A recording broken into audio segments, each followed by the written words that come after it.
Hello everyone. I don't know what's going on. Uh, logging in. Okay. Uh, what do you mean pictures? Okay.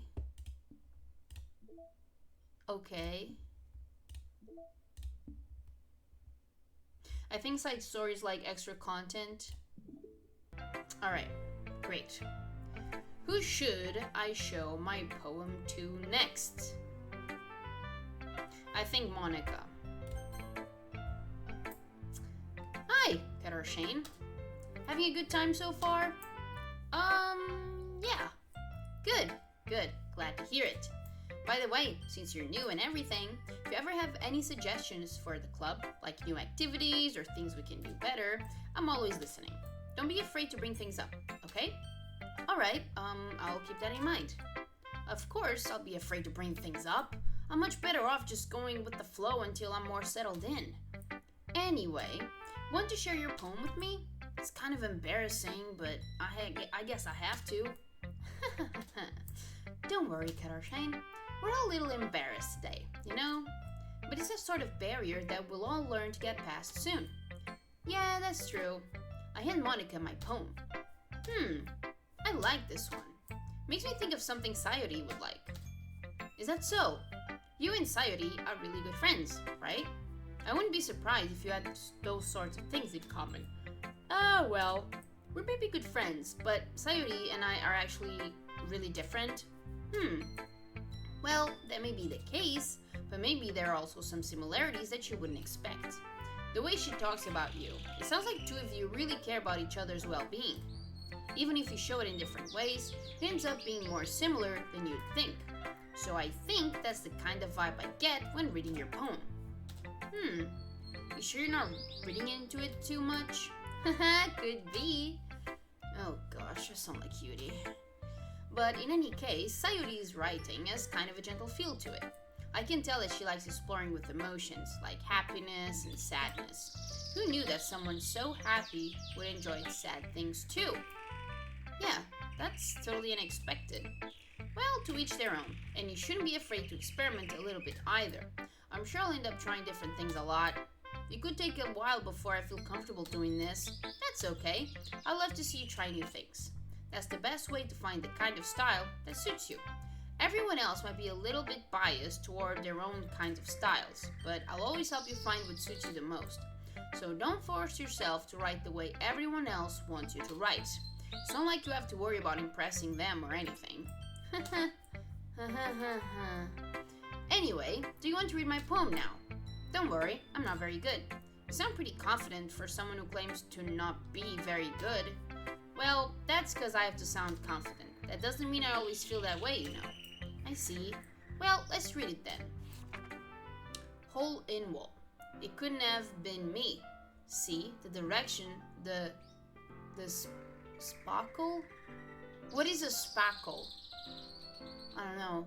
Spackle protrudes. A noisy neighbor, an angry boyfriend. I'll never know. I wasn't home. I peer inside for a clue. No, I can't see. I reel, blind like a film left out in the sun. But it's too late, my retinas, already scorched with a permanent copy of the meaningless image. It's just a little hole. It wasn't too bright. It was too deep, stretching forever into everything, a hole of infinite choices. I realize now that I wasn't looking in, I was looking out, and he, on the other side, was looking in.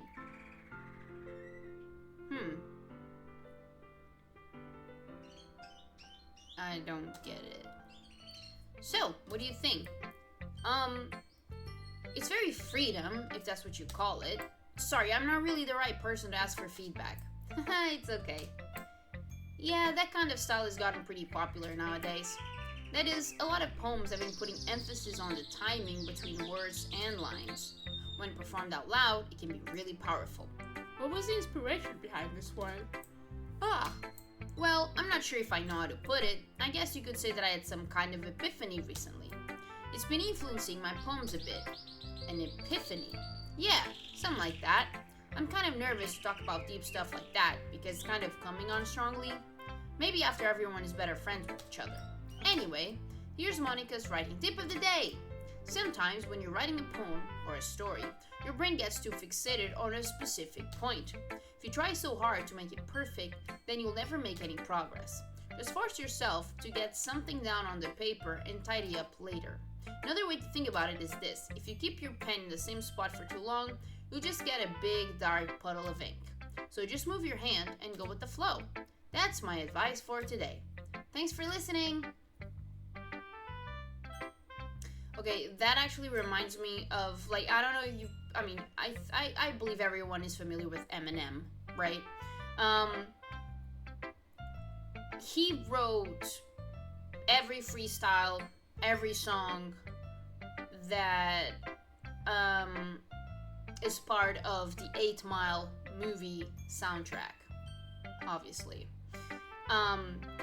And I believe that there are pictures of the piece of paper used to write Lose Yourself. And it's not in order at all. It's just like little bit of verses here and there and like all mushed up together. And I feel that's that's a great, like, it just shows how creative, like how the creative process actually is. Like, very rarely can you build something from start to finish. You just like, okay, I got this piece, okay, I know this piece is like this, I just don't know where the rest will fit. And so you kind of, like, I don't know, you just write or you build whatever you can at the moment, and then once you have all the pieces, then you can reorganize them. I hope I'm getting the idea across. So that's what Monica's tip of the day reminded me of. Yeah, I'm a huge Eminem fan. So, who should I show my poem to next? Natsuki. Well, it's about what I expect from someone like you. That's a little blunt. Well, excuse me. It's not like I said it was bad. It just didn't evoke any emotions. Are you kidding? What the fuck? So, basically, it's not cute enough for your tastes. Do you want to get smacked? I'll pass. Well, anyway, I guess I need to show you mine. Not that you'll like it. Eagles can fly, monkeys can climb, crickets can leap, horses can race, owls can seek, cheetahs can run, eagles can fly, people can try, but that's about it. Okay. Yeah, I told you that you weren't gonna like it. I like it. I don't, actually. What? Just be honest. I am. Why are you so convinced that I wouldn't like it? Well, because everyone in high school thinks that writing has to be all sophisticated and stuff. So people don't even take my writing seriously. But isn't the point of poems for people to express themselves? Your writing style wouldn't make your message any less valid. Yes, exactly. I like when it's easy to read, but it hits you hard. Like in this poem. Seeing everyone around you do great things can be really disheartening. So I decided to write about it. Yeah, I understand. But the other nice thing about simple writing is that it puts more weight on the wordplay. Like, I set up for a rhyme at the end, but then made it fall flat on purpose. It helps brings out the feeling in the last line. So you did. I guess more went into it than I realized. That's what it means to be a pro. I'm glad you learned something. Didn't expect that from the youngest one here, did ya? Yeah, guess not. I decided to humor her with that last comment. I don't really care how old everyone is, but if Natsuki is feeling proud, then I won't take that away from her.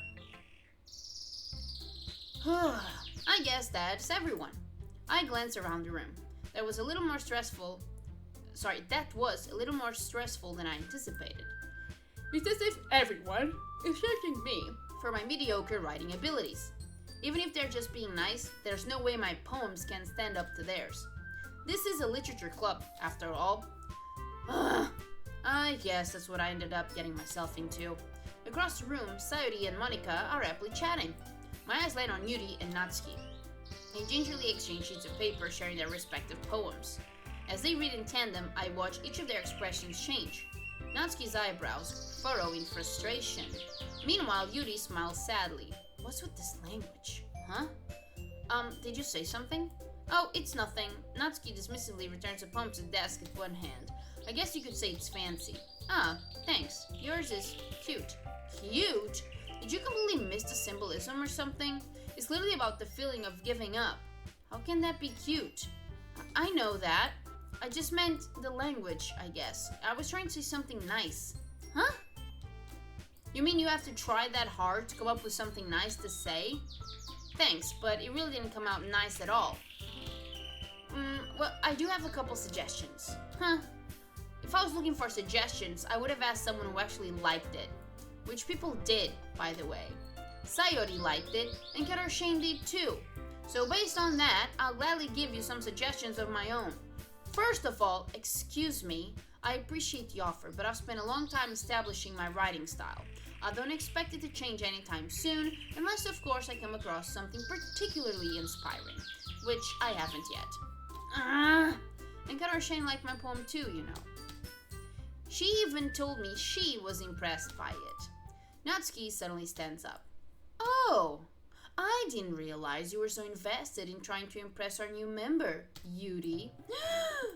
That's not what... Ooh, you're just... Yuri stands up as well. Maybe you're just jealous that Katarshane appreciates my advice more than she appreciated yours. Huh, and how do you know she didn't appreciate my advice more? Are you that full of yourself? No. If I was full of myself, I would deliberately go out of my way to make everything I do overly cutesy. Is everyone okay? Hey, Kenway. Okay, he's just playing around. Well, you know what? I wasn't the one whose boobs magically grew a size bigger as soon as Katarshane started showing up. Natsuki! Natsuki, that's a little... This doesn't involve you! I don't like fighting, guys. Suddenly, both girls turned toward me, as if they just noticed I was standing there. Katarshane, she's just trying to make me look bad. That's not true. She started it. If she could get over herself and learn to appreciate that simple writing is more effective, then this wouldn't have happened in the first place. What's the point in making your poems all convoluted for no reason? The meanings should jump out at the reader, not force them to have to figure it out. Help me explain that to her, Katarshane. Wait! There's a reason we have so many deep and expressive words in our language. It's the only way to convey complex feelings and meaning the most effectively. Avoiding them is not only necessarily limiting yourself, it's also a waste. You understand that, right, Katarshane? Well... How did I get dragged into this in the first place? It's not like I know anything about writing, but whoever I agree with, they'll probably think more highly of me. So of course... Okay, hold on. I think... Okay, I'm dumb. So if I'm reading something that is not straightforward, I am not gonna get it. And just yesterday... So I mentioned this before in the previous episode that I'm reading The Blood of Elves in the Witcher book series. Hey, Kenway. I was really struggling with chapter 4. Like, with the end of the chapter, because I was not understanding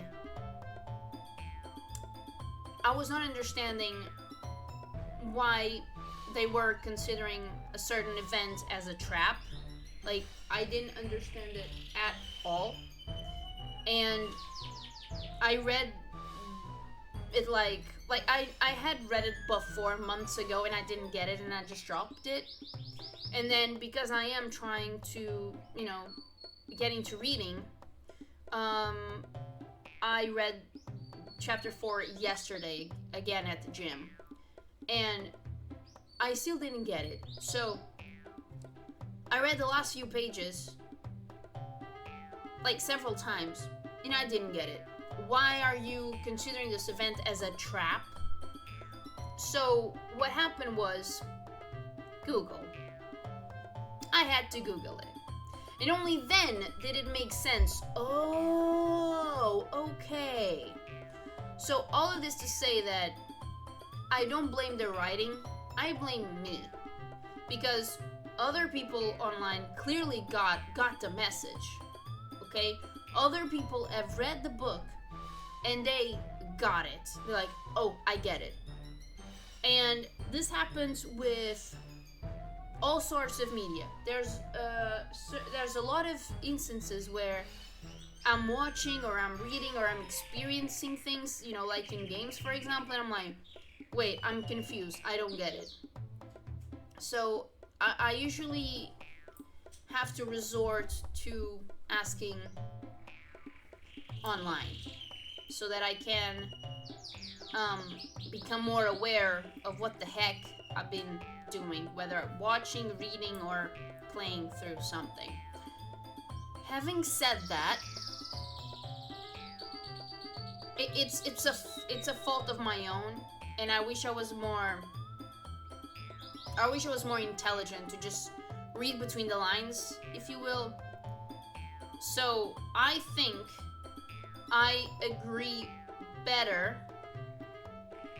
with Yuri here, because I think it's unfair. I mean, it's not unfair.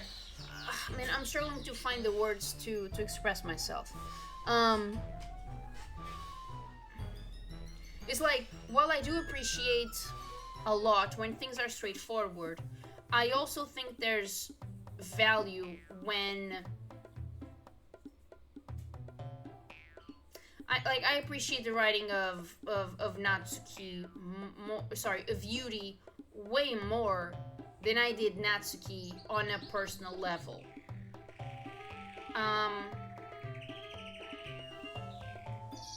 And I didn't get the meaning at all with Natsuki, even though her writing is meant to be more straightforward. So, and poem-wise, I prefer Natsuki. What the fuck? I'm confusing them both. I prefer Yuri. Now, realistically, would I?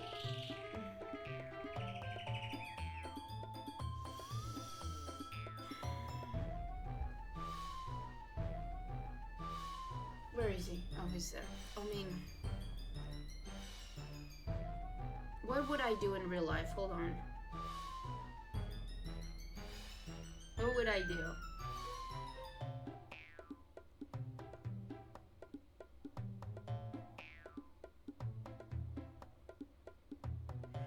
To be fair, I think I would, like, avoid. But I'm going with Yuri. Natsuki, you're right that I liked your poem. See?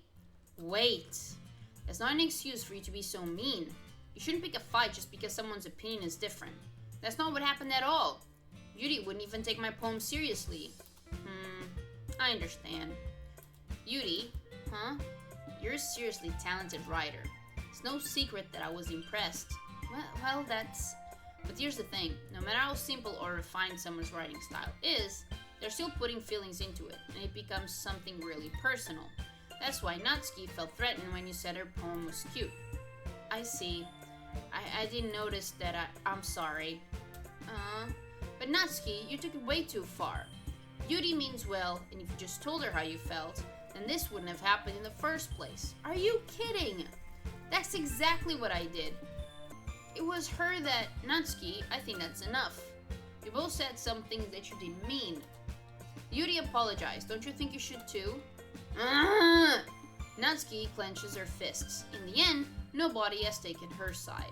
She's trapped at this point, being defiant only because she can't handle the pressure. I end up even feeling bad for her. Sometimes when I'm hurt, it helps to take a walk and clear my head. Sayori, she doesn't need to... You know what? I'm going to do that. It'll spare me from having to look at all your faces right now. Without warning, Natsuki snatches her own poem up from the desk and storms out.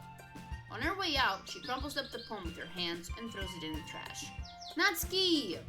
She really didn't need to do that. I look across the room. Yuri has her chin buried in her hands while she stares down at her desk.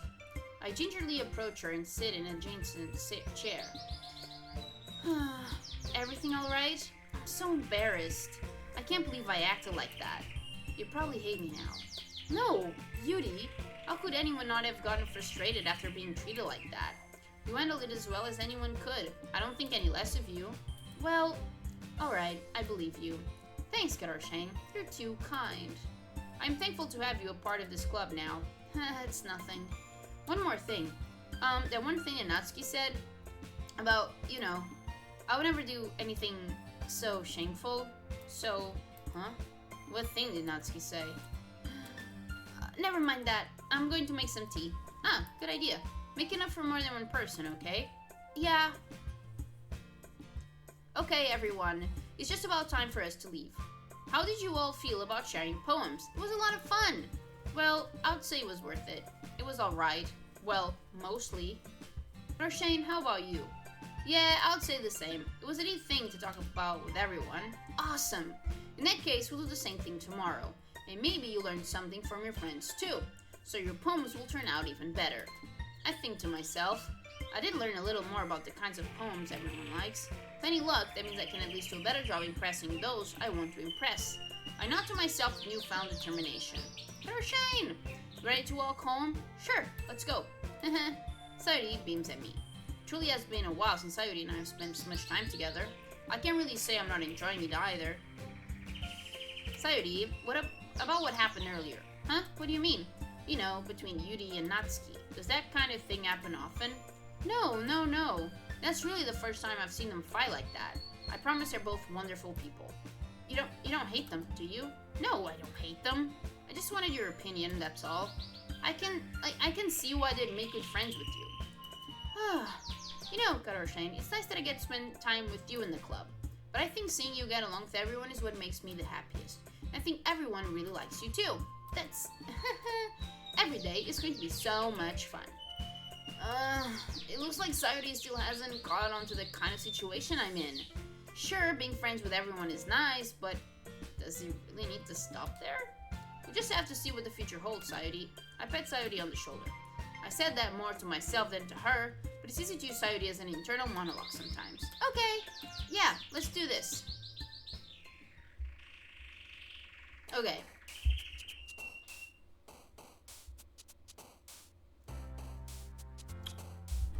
The Last of Us.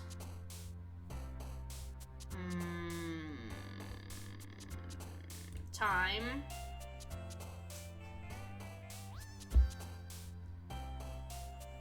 Fireworks. Nightgown. Passion.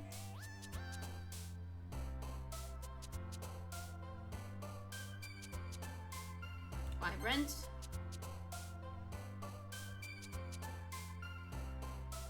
Sensation. Vanilla. Nature. Insight. Promise.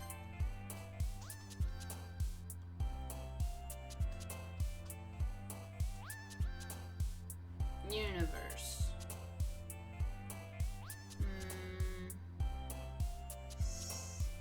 Secretive.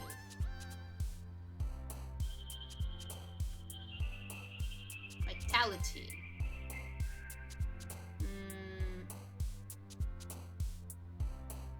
Portrait. Melody. Blanket. Daydream.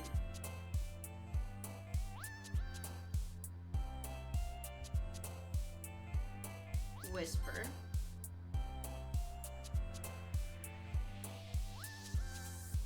Hair. Kenway, come here. Another day passes, and it's time for the club meeting already. I've gotten a little more comfortable here over the past couple of days. Entering the club room, the usual scene greets me. Hi, Cata. Yo, Sayuri. Looks like you're in good mood today. I'm just still not used to you being in the club, that's all. I see. That's a pretty simple thing to get you in a good mood. But I guess always the simple things with you anyway. Speaking of which, I'm kinda hungry. Will you come with me to buy a snack? No thanks. Holy shit, that was hella rude. That was hella fucking rude. Look who's here. Look who's here. Mijinho?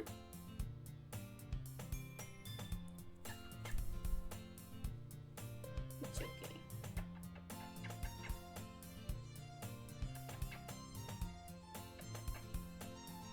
Mijinho?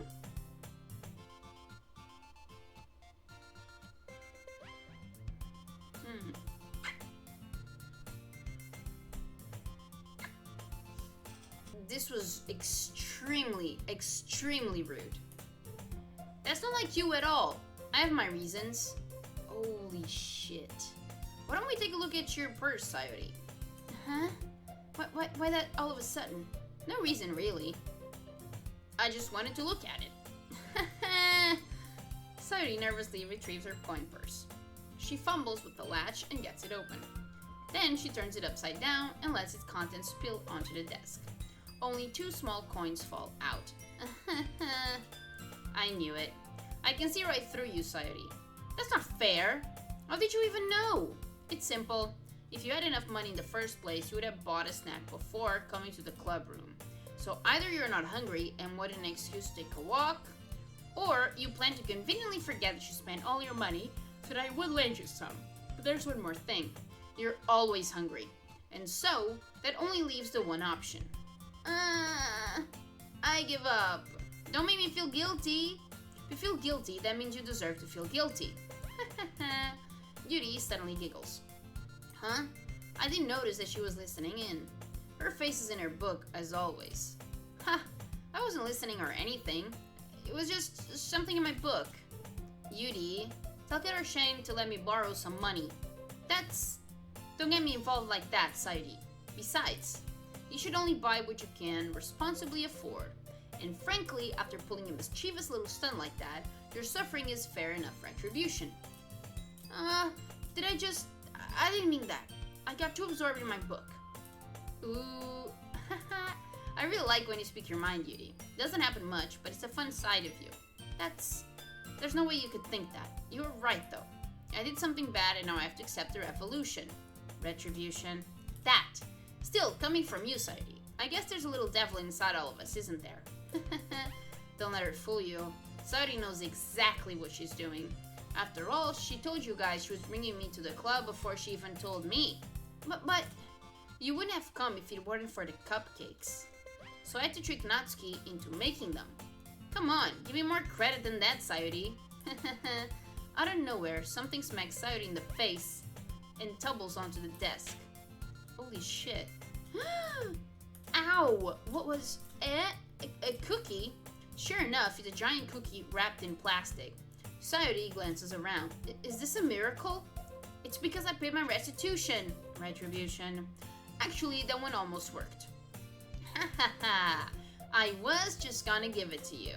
Then I heard you blab about the cupcakes. It was totally worth seeing your reaction though. Natsuki, that's so nice of you. I'm so happy. Sayori hugs the cookie. Jeez, just eat it. Sayori rapidly tears open the wrapper and takes a big bite. So good. Sayori suddenly clasps her hand over her mouth. I bit my tongue. You're going through a lot over just one cookie. Natsuki takes a bite of her own cookie. Yours looks really good too, Natsuki. Can I try it? Jeez, beggars can't be choosers. But yours is chocolate. Yeah, why do you think I gave you that one? Fine. Still, I'm really happy that you shared this one with me. Sayori gets out of her seat and goes behind Natsuki, then wraps her arms around her. Jeez, I get it. Cookie still in hand, Natsuki reaches up to nudge Sayori off of her. Sayori suddenly leans down and takes a bite out of Natsuki's cookie. Hey! Did you seriously just do that? Mouth full, Sayori trots away to safety. Yuri and I laugh as well. Jeez, you're such a kid sometimes. Monica, can you tell Sayori... Huh? Natsuki glances around. Monica isn't in the club room. Ugh, where's Monica anyway? Good question. Have any of you heard anything about her being late today? Not me. Yeah, I haven't either. That's a bit unusual. I hope she's okay. Of course she's okay. She probably just had something to do today. She's pretty popular after all. Huh? You don't think she has a... I wouldn't be surprised. She's probably more desirable than all of us combined. That's true. Okay, that is a very odd way to phrase that. Like, oh, she's a lot more desirable than us. Like, who talks like that? Like, particularly, like these kids are in high school, right? They're what, like 16?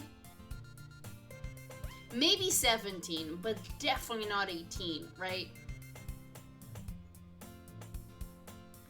I hope not, because what the fuck, people. Excuse me. Suddenly the door swings open. Sorry, I'm super sorry. Ah, there you are. I didn't mean to be late. I hope you guys weren't worried about I hope you guys weren't worried or anything. Huh? Monica chose the club over her boyfriend after all. You're so strong-willed. Boyfriend? What on earth are you talking about? Monica quizzically glances at me. Never mind that. What held you up anyway?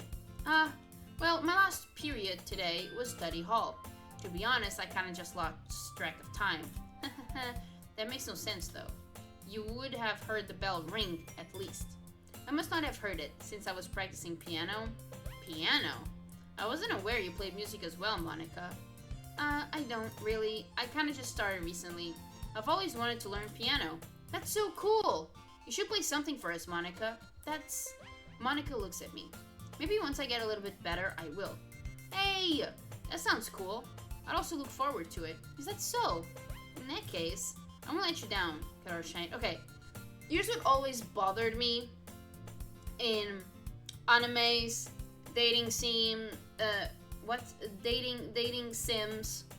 It's just kind of like, for whatever reason, like, there's this ridiculous, absurd fantasy of, oh, I want every girl to like me. I want every girl to desire me. I want, like, that. It's, like, okay, I get it's just, like, how do I say? It's like a fantasy, but it's fucking ridiculous. It's kind of, like, do you know those Instagram reels or whatever other social media that you use that is kind of like women written by men or lesbians written by men? It's that bad. It's seriously that bad. What in the fuck? I won't let you down, Karoshine. Monica smiles sweetly.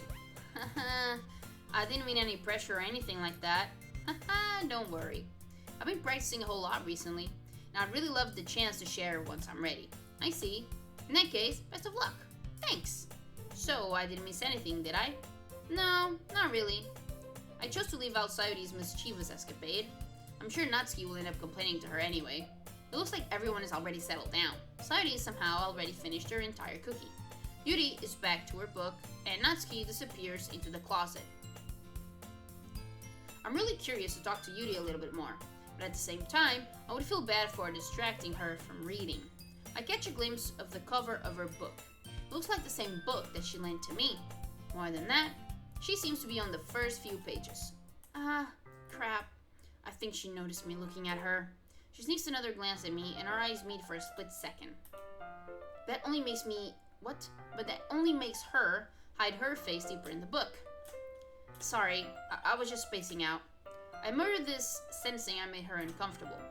Oh, it's fine. If I was focused, then I probably wouldn't have noticed it in the first place. But I'm just rereading a bit of this, so... That's the book that you gave me, right? Wait, so she has two? I wanted to reread some of it, not for any particular reason. Just curious how come you have two copies of the same book. Well, when I stopped at the bookstore yesterday... that's not what I meant. I mean, I just happened to buy two of them. Huh, I see. There's something fairly obvious here that Yuri isn't telling me, but I decided to let it go. I'll definitely start reading it soon. I'm glad to hear. Once it starts to pick up, you might have a hard time putting it down. It's a very engaging and relatable story.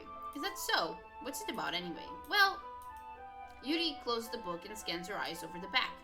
The book is titled Portrait of Markov. There's an ominous-looking eye symbol on the front cover. Alright, I just wanted to make sure I don't accidentally give anything away. Basically, it's about this girl in high school who moves in with her long-lost younger sister. But as soon as she does so, her life gets really strange. She gets targeted by these people who escape from a human experiment prison, and while her life is in danger, she needs to desperately choose who to trust. No matter what she does, she ends up destroying most of her relationships, and her life starts to fall apart. Okay, right now, like this thing here, this sentence here, for me, that's a spoiler. So, shut the hell up. Like, yeah, I'm very spoiler sensitive. That's kind of dark, isn't it? Yuri made it sound like it was going to be a nice story, so that dark turn came from nowhere. Yuri gently giggles all of a sudden. Are you not a fan of that sort of thing, Cutter Shane? No, it's not that. I mean, I can definitely enjoy those kinds of stories, so don't worry. I hope so. Yeah, I really forgot that Yuri's into those things. She's so shy and reclusive on the outside, but her mind seems to be completely different. It's just that those kinds of stories, they challenge you to look at life from a strange new perspective. When horrible things happen not just because someone wants to be evil, but because they have their own goals or their own philosophy that they believe in. And suddenly, when you thought you related to the protagonist, they're made out to be the naive one for letting their one-sided morals interfere in the villain's plans. I'm rambling, aren't I? Not again. I'm sorry. Hey, don't apologize. I haven't lost interest or anything. Well, I guess it's alright then. But I feel like I should let you know that I have this problem. When I let things like books and writing fill my thoughts, I kind of forget to pay attention to other people. So I'm sorry if I end up saying something strange. And please stop me if I start talking too much. I really don't think you need to worry. That just means you're passionate about reading. Least I can do is listen. It's a literature club after all. Well, that's true. In fact, I might as well get started reading it, right? You don't have to. What are you saying? Just a moment ago, you said you were looking forward to it. Let me just get the book. I quickly retrieved the book that I had put into my bag. Alright, it's fine if I sit here, right? I slip into the seat next to Yuri's. Yeah, are you sure? You seem a little apprehensive. I'm sorry. It's not that I don't want you to. It's just something I'm not very used to. That is, reading in company with someone. I see. Well, just tell me if I end up distracting you or anything. Alright. I opened the book and started the prologue. I soon understand what Yuri means about reading in company. It's as if I can feel her presence over my shoulder as I read. It's not a particularly bad thing, maybe a little distracting, but the feeling is somewhat comforting. Yuri is in the corner of my eye. I realize that she's not actually looking at her own book. I glance over. It looks like she's reading from my book instead. Sorry. I was just... Yuri, you really apologize a lot, don't you? I do? I don't really mean to. Sorry. I mean... Here, this should work, right? I slide my desk until it's up against Yuri's, then hold my book more between the two of them. I suppose so. Yuri timidly closes her own copy. Once we each lean in a little bit, our shoulders are almost touching. It feels like my left arm is in the way, so instead I use my right hand to hold the book open. I guess that makes it kind of difficult to turn the page. Here. Yuri takes her left arm and holds the left side of the book between her thumb and forefinger. I do the same with my right arm on the right side of the book. That way, I turn the page and Yuri slides it under her thumb after it flips to her side. But in holding it like this, we're even closer together than before. It's actually kind of distracting me. It's as if I can feel the warmth of Yuri's face, and she's in the corner of my vision. Are you ready? Huh? To turn the page. Oh, sorry. I think I got a bit distracted for a second. I glanced over at Yuri's face again, and our eyes meet. I don't know I'll be able to keep up with her. Huh. That's okay. You're not as used to reading, right? I don't mind being patient if it takes you a bit longer. It's probably the least I can do, since you've been so patient with me. Yeah, thanks. We continue reading. Yuri no longer asks me if I'm ready to return the page. Instead, I just assume that she finishes the page before me, so I turn it by my own volition. We continue the first chapter in silence. Even so, turning each page almost feels like an intimate exchange. My thumb gently letting go of the page, letting it flutter over to her side as she catches it under her own thumb. Hey, Yuri, this might be a silly thought, but the main character kind of reminds me of you a little bit. You think so? How does she? Well, I guess she's more blunt in a lot of ways, but she also second guesses all the things that she says and does. Like, she's afraid she'll do something wrong. It's not like I can see into your head or anything. They're kind of reminiscent of some of your mannerisms. I see. You remain silent for a moment. Oh, sorry. But Cata, that's probably a terrible thing to have in common with her. Ah, that's so embarrassing that you think that.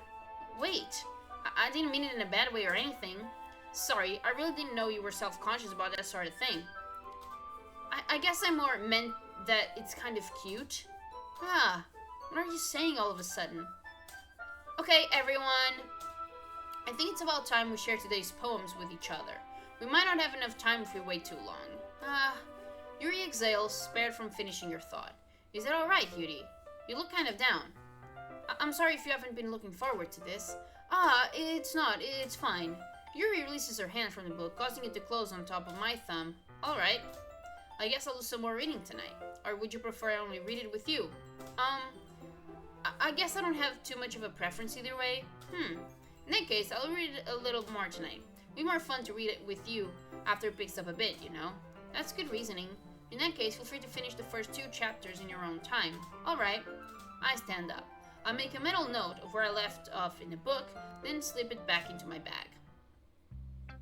Who should I show my poem to first? Okay.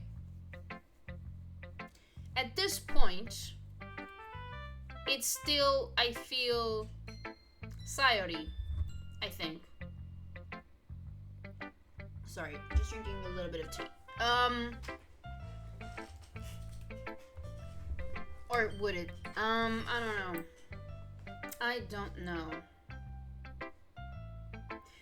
Like, despite the character that I play as clearly wanting to go after Monica, personally, I think I would feel more connected to Sayori because I think we like the same themes in writing. I think. So I would first go to my bestie. Ooh, I like this one, Garashane. It has some nice feelings in it. Oh, I'm glad. Still though, your tone makes it sound like you liked yesterday's poem better. I guess you caught me. Sometimes you know me a little too well for my own good. Well, don't just try to be nice about it. If I'm doing a bad job, then I'd rather just hear it. No. I still like this one, I promise. You know, I wouldn't lie to you, Garashane. Never, ever. Yeah, I guess so. What made yesterday's poem so great compared to this one then? Well, I'm not very good at figuring out if poems are good or bad. That's why I just go by my heart. If it makes me feel things, then it must be a good poem. I'm not sure that's exactly how it works. Then again, I guess conveying feelings is a pretty important part of this whole thing. Yeah, maybe. Honestly, I don't even know what kind of writing you like in the first place. Yeah, me neither. Why don't you at least try giving it some thought?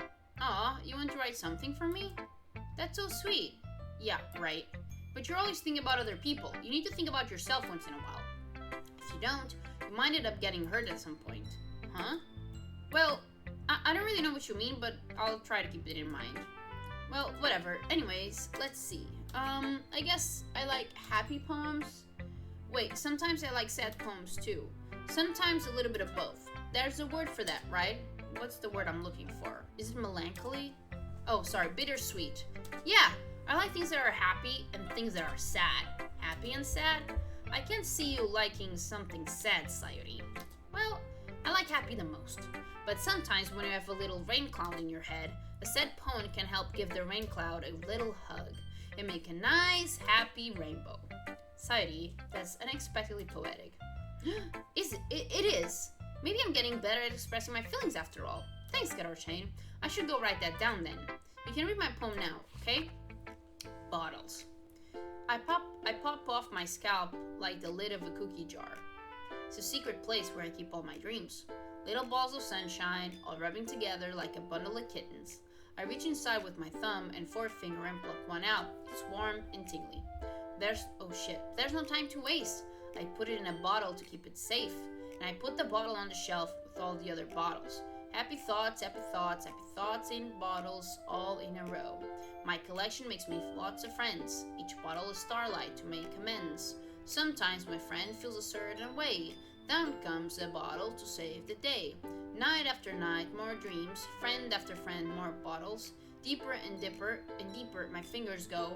Like exploring the dark cave, discovering the secrets hiding in the nooks and crannies. Digging and digging, scrapping and scrapping. I blow dust off my bottle caps. It doesn't feel like time elapsed. My empty shelf could use some more. My friends look through my locked front door. Finally all done, I open up and in come my friends. In they come in such a hurry. Do they want my bottles that much? I frantically pull them from the shelf one after the other, holding them out to each and every friend, each and every bottle. But every time I let one go, it shatters against the tile between my feet. Happy thoughts, happy thoughts, happy thoughts in shards all over the floor. They were supposed to be my friends. My friends weren't smiling. They're all shouting, pleading, something. But all I hear is echo, echo, echo, echo inside my head.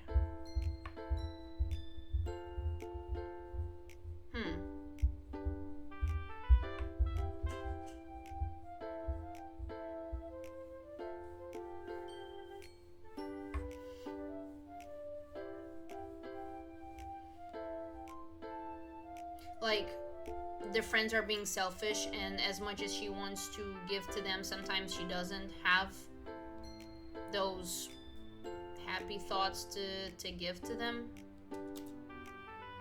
Holy crap. Saudi, did you really write this? Of course I did. Didn't I tell you yesterday I was gonna write the best poem ever? Yeah, but I mean, I didn't expect something like this coming from you. Monica taught me a whole lot. I've been really in touch with my feelings recently. I see that. It's almost kind of creepy. Creepy? Well, not exactly. Maybe because I'm so used to you being cheerful. Well, never mind. I'm thinking too hard about it. The point is, it came out good, and so you should be proud of it. Aw, thanks. I feel like I was meant to express myself this way. It even helps me understand my own feelings a little bit better. Writing is like magic. You've gotten pretty passionate about this, huh? I hope you keep it up. Yeah, writing is the best. I'm gonna keep writing until I die. Don't get ahead of yourself.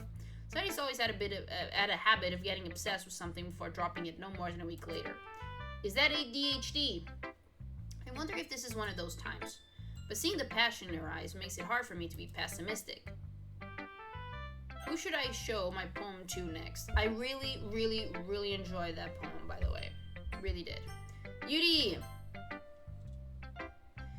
Let's see what you've written for today. Yuri stares at the poem with a surprised expression on her face. Do you like it? Karoshane, how did you pick up on this so quickly? Just yesterday, I was feeling like I was telling you the kind of techniques worth practicing. Maybe that's why. You did a good job explaining. I really wanted to try giving it more imagery.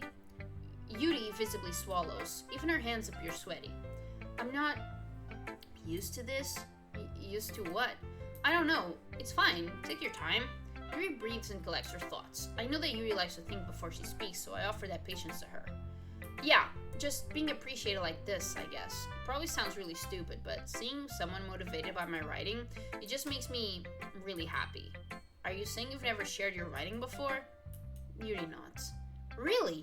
I don't believe it. I really only write for myself, and besides, people would just laugh at me. Do you really think that? Again, Yuri nods. Huh. Even you're close friends. Yuri doesn't respond to that. I wonder why.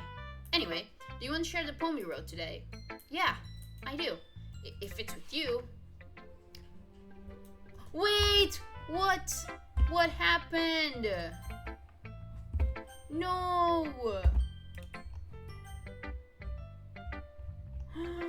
No. How do I... Okay, guys, well, unfortunately, I skipped the poem, and I'm very, very sorry. But I have it here on my phone, so I'm going to read it to you. The Raccoon. It happened in the dead of night while I was slicing bread for a guilty snack. My attention was caught by the scuttering of a raccoon outside my window. That was, I believe, the first time I noticed my strange tendencies as an unordinary human. I give the raccoon a piece of bread, my subconscious well aware of the consequences. Well aware that a raccoon that is fed will always come back for more. The enticing beauty of my cutting knife was a symptom. The bread, my hungry curiosity, the raccoon, an urge. The moon increments its face and reflects that much more light off of my cutting knife. The very same light that glistens in the eyes of my raccoon friend. I slice the bread, fresh and soft. The raccoon becomes excited. Or perhaps I'm merely projecting my emotions onto the newly satisfied animal. The raccoon has taken to following me. You could say that we've gotten quite used to each other. The raccoon becomes hungry more and more frequently, so my bread is always handy. Every time I brandish my cutting knife, the raccoon shows me it's exciting. A rush of blood, classic Pavlovian conditioning. I slice the bread, and I feed myself again. So, is she the raccoon? We don't know. So, let's just see the lines that I missed. Do you want to share the poem you wrote? Yeah, I do, if it's with you. Okay. So, it was a little... Oh my god. It was a little more daring. Oh my god. Sorry. Oh my god, my fucking desk. Sorry about this. If it was a little more daring... It was... Oh my lord, please focus. I was a little more daring with this one than yesterday's. I can see that. It's a lot more metaphorical. I don't know if it's my fault, but I can't begin to imagine what this poem is about. That's right. It's a bit closer to my preferred writing style, using the poem as a canvas to express vivid imagery and conveying emotions through them. Yeah, if I take it as face value, then I can't even figure out what it's supposed to mean. Well, I think it's something that different people can relate to in their own way. I wanted to express the way it feels for me to indulge in my more unusual hobbies. It's those sorts of things that I'm usually forced to keep to myself, so I sometimes enjoy writing about them. Why do you keep them to yourself? Because they're embarrassing, and people would make fun of me. Don't you have anything like that, Cata or Shane?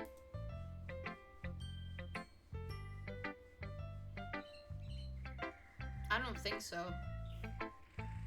I mean, I'm 32 years old. At this stage of my life, I'm like, yeah, this is what I like. It is what it is. Well, yeah, I guess I do. I feel like everyone has a little something like that. The best we can do is respect each other and our individualities. Even if it's difficult sometimes and some things make us uncomfortable. After all, if I hadn't learned to embrace my own weirdness, I would probably hate myself. I might be ranting a little bit now, but I'm glad that you're a good listener. Who should I show my poem to next? Monica. I don't like Natsuki. That's it. I don't feel connected to her at all. Hi again, Cata or Shane. Like maybe if I was a little kid, I mean not a little kid, but like if I was their age. Because back then I used to consume a lot of manga and anime, so I would probably have a lot in common with her, although it would depend on what sort of manga and anime she would be into, but yeah. But nowadays, not so much. Like, I dropped all anime and all manga just to focus on, well, games. Anyways, how's the writing going? Alright, I guess. I'll take that. As long as it's not going bad. I'm happy that you're applying yourself. Maybe soon you'll come up with a masterpiece. I wouldn't count on that. You never know. Want to share what you wrote for today? Sure, here you go. I give my poem to Monica. Alright. Great job, Cata or Shane. I was going ooh in my head while reading it. It's really metaphorical. I'm not sure why, but I didn't expect you to go for something so deep. I guess I underestimated you. It's easiest for me to keep everyone's expectations low. That way, it always counts when I put in some effort. That's not very fair. Well, I guess it worked anyway. You know that Yuri likes this kind of writing, right? Writings that's full of imagery and symbolism. Unlike Sayuri, who likes using simple and direct words to describe happiness and sadness. Yuri likes it when readers are left to derive their own meaning out of it. It's very challenging to write like that effectively, both allowing people to get something out of it just by feel, or letting them deeply analyze all of the nuances. It can take years of practice, which I'm assuming Yuri has at this point. I never really asked though. I'm sure I'm nowhere near her level yet. Don't worry so much about that. You do your own thing. Just keep exploring and learn by trying new things. But anyway, you want to read my poem now? I like the way this one turned out, so I hope you do too. Alright, let's take a look. Save me. The colors, they won't stop. Bright, beautiful colors. Flashing, expanding, piercing. Red, green, blue. An endless cacophony of meaningless noise. The noise, it won't stop. Violent, grating, waveforms, squeaking, screeching, piercing. Sine, cosine. Is it sine or scene or... Sine, cosine, tangent. Like playing a chalkboard on a turntable. Like playing a vinyl on a pizza crust. An endless poem of meaningless. Load me. Wait, what? Load me? Save me?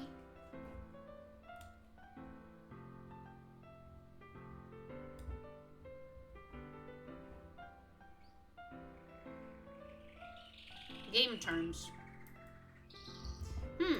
It's even more abstract than your last one, huh? I guess just the way I write. I'm sorry if you don't like it. No, I never said that. Just the kind of thing I've never really seen before, I guess. I kind of like playing with my space on the paper. Choosing where and how to space your words can totally change the mood of the poem. It's almost like magic. The way I wrote the lines really short makes you feel like they're trying to speak over the noise. I see. It's still hard for me to tell what it's about, though. Sometimes asking what a poem is about isn't the right question. A poem can be as abstract as physical expression of a feeling, or a conversation with the reader. So putting it that way, not every poem is about something.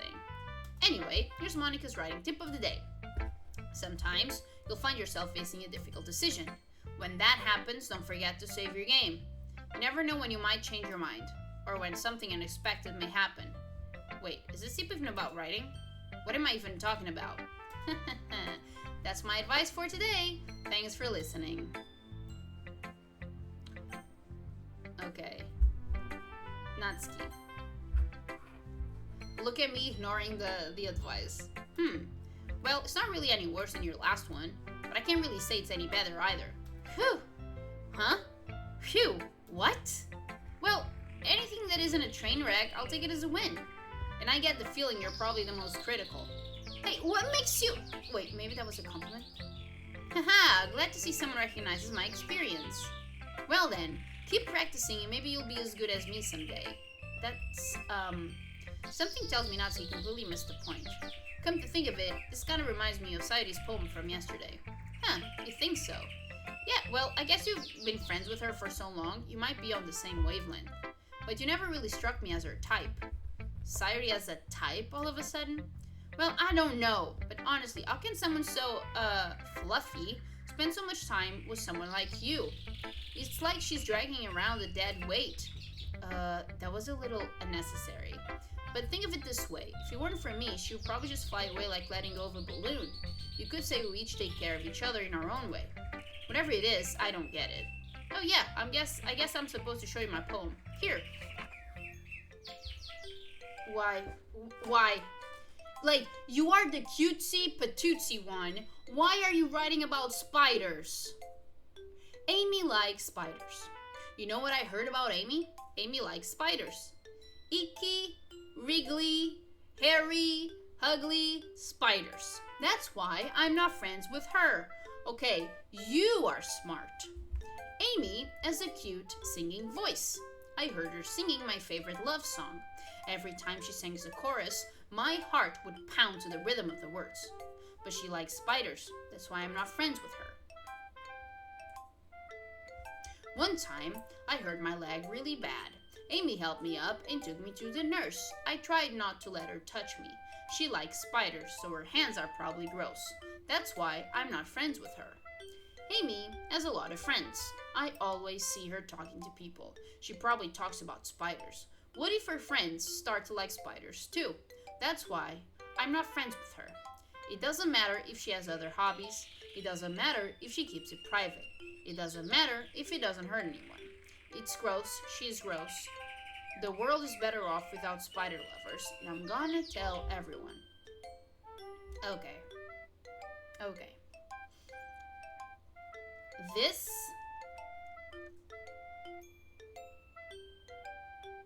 are you.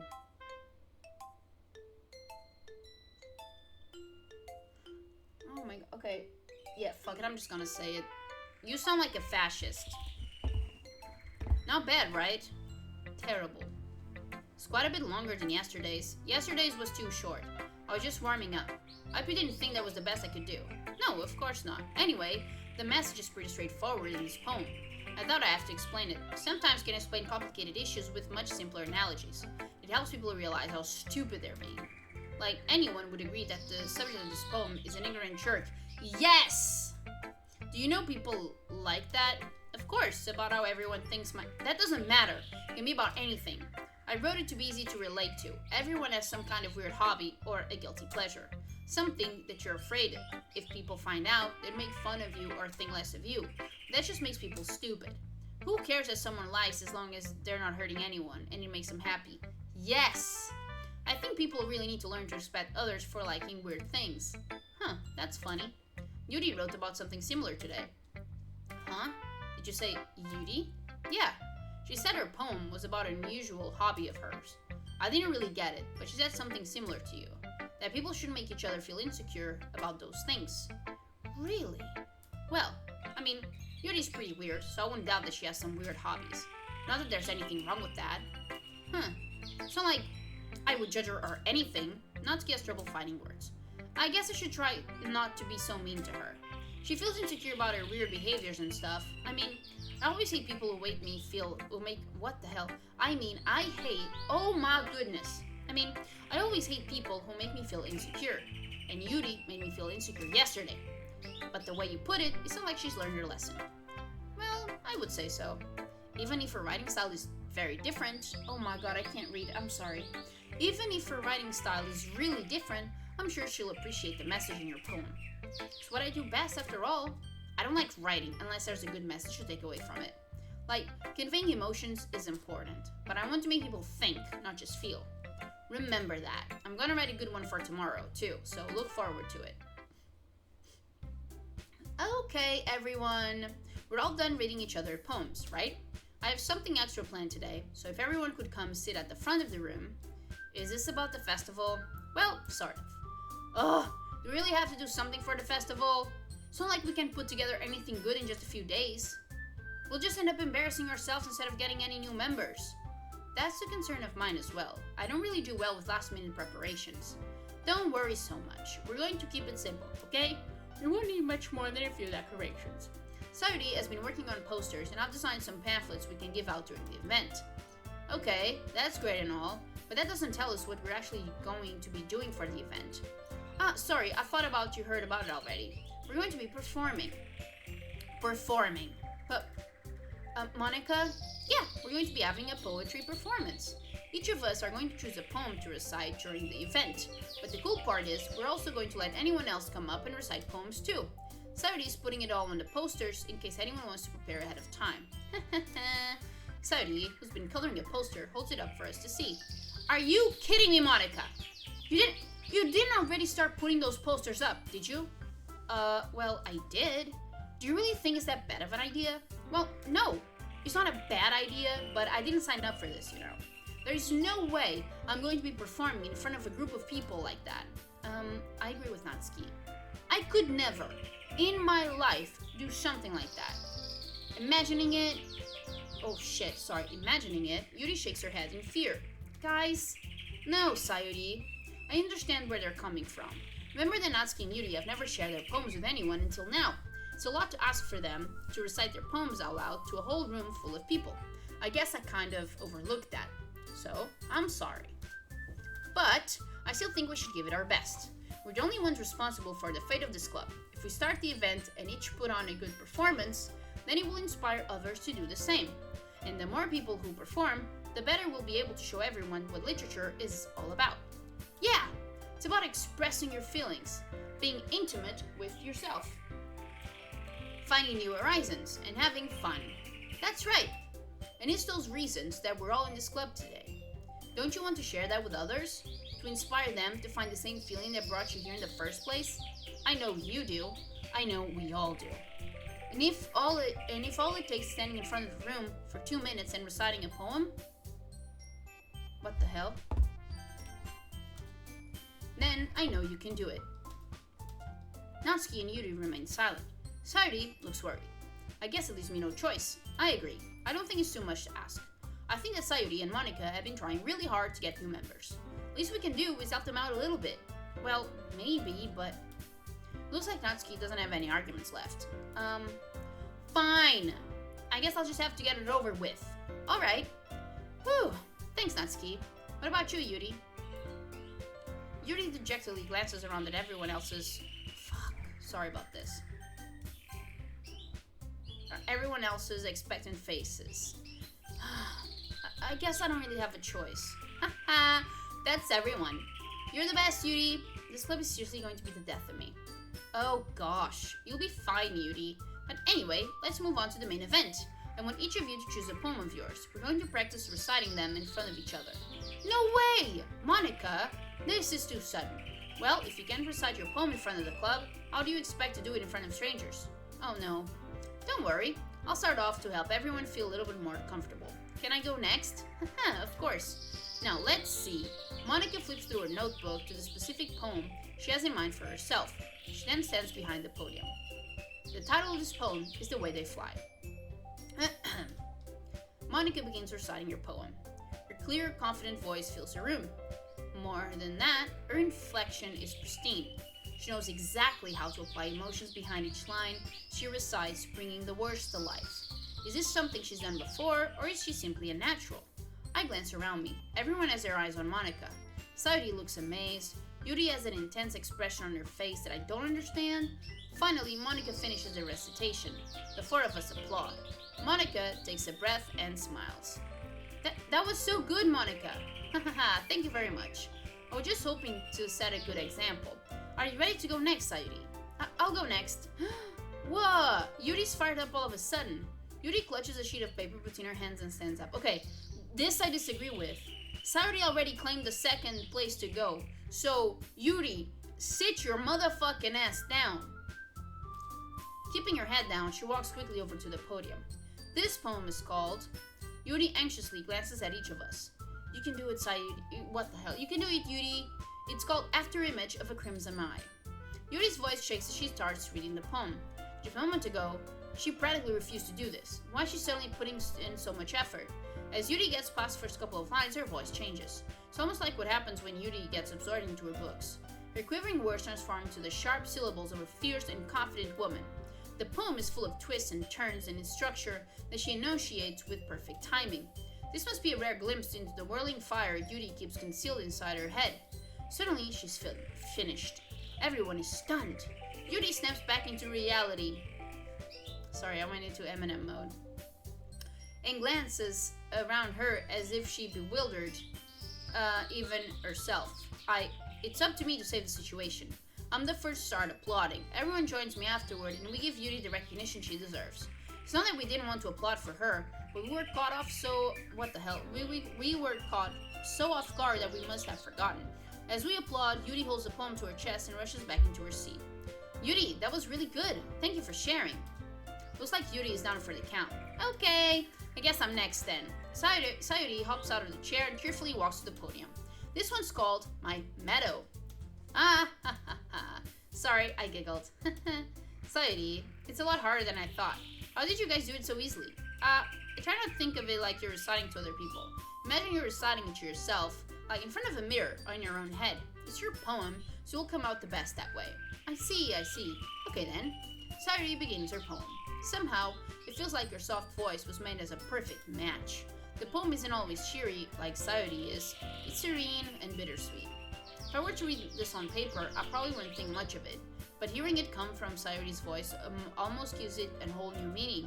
Maybe this is what Sayuri meant when she said she likes my poems. It's like I get to reach more deeply into someone I thought I knew through and through. Sayuri finishes and we applaud. I did it! Good job, Sayuri. Even Karoshane liked it. I guess that's a good sign. What does that even mean? It came out nicely, Sayuri. The atmosphere of the poem fits you really nicely.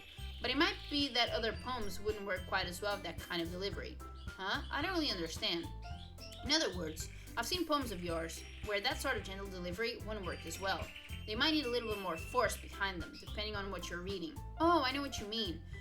Well, I've been practicing that kind of thing. It's just embarrassing to do it in front of everyone. The next time, I'm going to make you pick a poem that challenges you a little bit more. We don't have much time for the festival, you know. Okay.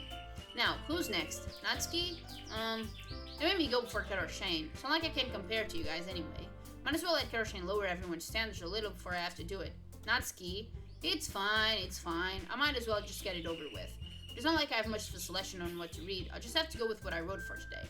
I stand up and step in front of the podium. Everyone has their eyes on me, making me feel terribly awkward. I recite my poem. Since I'm not exactly confident in my own writing, it's hard to put energy into it.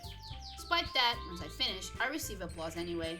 Sorry, I'm not really as good as everyone else. Don't worry about it so much. I think it's less about your abilities and more about your lack of confidence in your writing. That's something that will improve over time though. Yeah, maybe. Alright then, that just leaves you, Natsuki. Yeah, I'm going. Natsuki begrudgingly gets out of her seat and makes her way to the podium. The poem is called... Why are you all looking at me? Because you're presenting? Ugh! Anyway, the poem is called Jump. Natsuki takes a breath. When she starts reciting the poem, her sour attitude disappears a little. While she's still a little unenthused, her poem has a rhythm and rhyme to it. It's Natsuki's trademark style, and it works surprisingly well when spoken aloud. The words feel like they bounce up and down, as if giving life to the poem. Natsuki finishes, and everyone applauds. She huffs back to her seat. That wasn't so bad, was it? Easy for you to say. You'd better not make me do that again. Ah, well, do you at least feel prepared enough to recite a poem in front of other people? I mean, doing it in front of people... What the hell? I mean, doing it in front of other people will be way easier. I can put on whatever face I want for other people. But when it's just my friends, it's just embarrassing. That's a surprise, Natsuki. I think it would be the other way around for me. Well, that's just how it is, so... Well, I guess in that case, you won't have much to worry about for the festival. That said, I want to thank everyone for coming through. What? Or coming though? Man, I don't know. It might be hard, but I hope that you all have an idea of what it's like now. Make sure you pick a poem and get enough practice before the festival, okay? I'll be making pamphlets, so let me know ahead of time what you'll be reciting. Jeez, I should probably find some other poem to recite instead. That's fine too. Doesn't have to be your own. I'm already pleasantly surprised you're putting in all this effort for the club. It makes me really happy. Yeah, no problem. Okay, everyone, I think that's about it for today. I know the festival coming up, but let's try to write poems for tomorrow as well. It's been working out really nicely so far, so I'd like to continue that. As for the festival, we'll finish planning tomorrow, and then we'll have the weekend to prepare. Monday is the big day. I can't wait. I can do this. Alright. I stand up. There's no way I'll be able to find some enthusiasm as Sayuri and Monica, but I'll do my best to get through it. If it's for the sake of the club and impressing Monica, then I'll have to do my best. Ready to go, Sayuri? Yup, look at you, always going home together like that. It's kind of adorable, isn't it? Jeez, guys, don't make such a big deal out of it. Must be a little nice, though. Well, how am I supposed to respond to that? It's okay, Kata-chan, you don't have to say it. Whatever, let's go already. I walk home with Sayuri once more. Even though it's only been a few days, a lot of things have already changed. But today, Sayuri is being a little quieter than usual on the way home. Hey, Sayuri. Sorry, I was spacing out. Huh, no wonder. I was thinking about something from earlier. I like how we get to, Sayuri fumbles with her words. So let's just say that one day, Yuri asked to walk home with you. Huh? What would you do? What kind of question is that? You're kind of putting me on the spot here.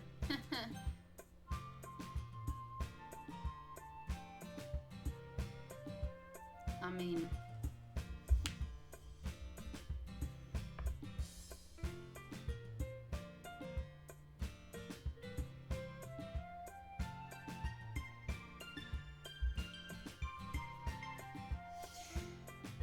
Okay, like, fuck, it depends. It depends because it's like, is it a safety issue? Is it a safety issue for either of them? Is it a date in regards to Yuri? Like, if it's a safety issue, for Sayuri, I would always choose Sayuri. And if it's a date and there's no safety issue with Sayuri, I would go with Yuri. So, walking home with Yuri, huh? What does the thought of that make my heart pound? I mean, given how hard it is for her to socialize, I would feel awful turning her down, so... Isn't she so beautiful and smart? That has nothing to do with what I just said. Haha, you admitted it. Ugh. There's not even any point in speculating something that's never going to happen. Well, maybe. But I just like to think about it. It's not long before you won't need me anymore, you know. Need you. Sayuri. I can't figure it out. How you're seeing things in your head right now. Sorry. Everyone is different. Nobody in the club is a replacement for you. If you say so. The conversation trails off and I'm left feeling awkward. It was kind of her fault for trapping me with such a weird question. I can't just lie to her. But if there's something that makes her happy, I would hate to take that away from her. That's why I said there's no point in speculating. Then again, the festival is only a few days away. Who knows what will happen in that time? Okay. The universe as an intellectual landscape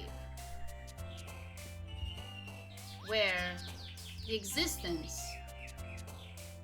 of a whistle is special because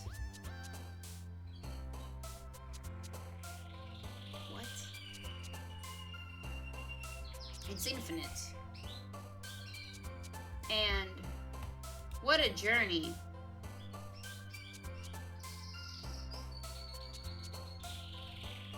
And electricity.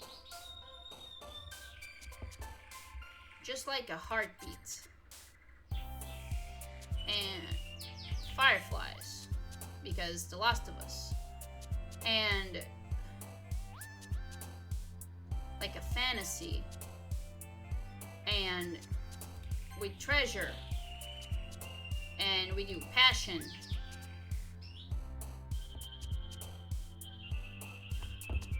Oh, never mind. Wait a minute. Promise. I get it. Ambience. And extraordinary. Oh my god. I get it. Evanescent, Crimson, Uncanny. Hey! I didn't notice that I would pick words and then I would get reactions from the girls on the left. Sorry about this. Oh man, I'm the last one here again. Don't worry, I just walked in too. Were you practicing piano again? Yeah. You must have a lot of determination. Starting this club and now picking up piano, well, maybe not determination, but I guess passion. Remember that the club wouldn't be here if it wasn't for all of you. And I'm super happy that you're all willing to help out for the festival too. I can't wait for the festival. It's gonna be great. Huh? Weren't you complaining about it just yesterday, Natsuki? Well, yeah, I'm not talking about our part of the festival, but it's a whole day of school where we get to play and eat all kinds of delicious food. You sound a bit like Sayuri all of a sudden. Monica, do they usually have fried squid? Squid? That's a pretty specific thing to look forward to. Oh, come on! Are you saying you don't like squid? You, of all people? Huh? I didn't say I don't like it. Besides, what do you mean by you, of all people? Because it's right in your name, Ma. Nika. Yeah, Ika is squid in Japanese. Huh? That's not how you say my name at all. Also, that joke makes no sense in translation. Huh? Ugh, never mind. Let's just focus on our own events for now, okay? Fine. Your reactions aren't as funny as Yuri's or Sayuri anyway. Excuse me? Where's Sayuri anyway? Oh, there you are. Sayuri is sitting at a desk in the corner of the room, looking down at nothing. I walk over to her. Hey, Sayuri. I wave my hand in front of her face. Huh? You're spacing out again. Haha, sorry. Don't mind me. You can go talk to everyone else. Huh. Is everything alright? Of course. Why wouldn't it be? It just feels like you're a little bit off. Sorry for assuming things. Geez, you worry too much about me. I'm fine, see? Sayuri shows me a big smile. Don't let me distract you from having fun with everyone. Well, alright, if you say so. I rarely glance at Sayuri before turning back towards everyone else. But the conversation is already dispersed with everyone back at their usual activities. Maybe I should ask Monica if she knows anything about Sayuri recently. Since I've been preparing for the festival, they must be spending a lot of time together. I timidly approach Monica, who's shuffling through some papers at her desk. Cata Shane, what's up? Hey, this might sound a little strange, but have you noticed anything up with Sayuri recently? Anything up with her? In what way do you mean? Maybe I'm reading, into it a little too much, but she seems a bit downcast today. Oh, you think so? Like, I can't say I haven't noticed. What the hell, sorry. I can't say I've noticed anything about her. Monica peers across the room at Sayuri, who's idly dragging a rubber eraser up and down her desk. Maybe there is something on her mind, but I'm surprised I'm not the one asking you, Cata Shane. You certainly know her a lot better than I do. Yeah, but she's never really like this.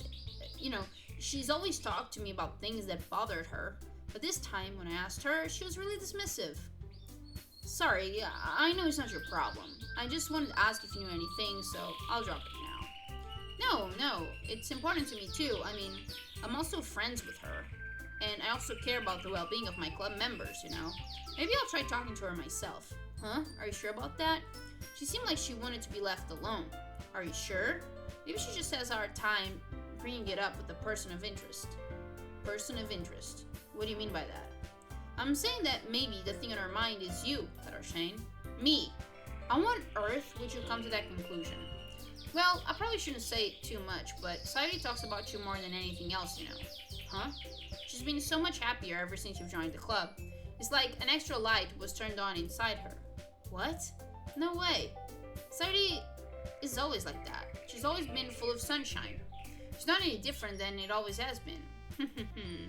You're so funny, Cata Shane. Have you thought that maybe you've always seen her as so cheerful because just how she is when she's around you? I said too much. I'm sorry. What do I know anyway? I didn't mean to jump to conclusions, so you should just forget about what I said. I'll try to talk to her, so try not to think about it for now. Huh. Alright. Monica smiles meaningfully. I know she said forget about it, but I already know that I won't be able to get her words out of my head. Monica stands up from her desk and walks across the room to where Sayuri is sitting. I watch her kneel down next to Sayuri and gently talk to her, but she's keeping her voice so quiet that I can't hear her from here. I sigh and sit myself down. I know Sayuri told me not to worry about her and to have fun with everyone else. That's impossible to do when she's behaving like this. Exactly how much do I care about her that I'm letting this weigh me down so much? She's your friend? Now it feels like I'm the one behaving out of the ordinary. There's nothing I can do besides wait for Monica. Why does it feel like I'm being watched? I glance around the room. Suddenly, I notice Yuri peering at me from over her book. But she looks away just as quickly with a flustered look on her face. I realize that she won't get anywhere like this. I've never really seen Yuri approach anyone or start a conversation on her own accord, so I have no choice but to approach her myself. By now, it's a little easier for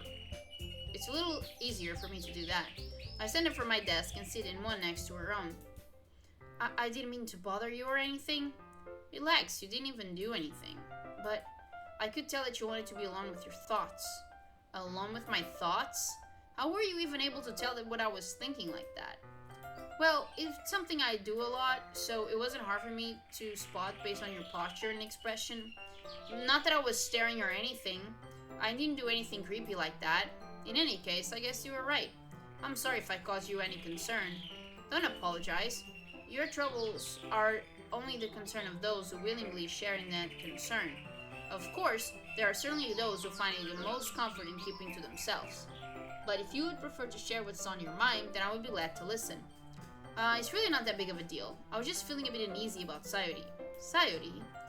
Yeah, she seems a little off today, but when I asked her about it, she didn't want to admit it to me. So I can't help but wonder if something happened to her.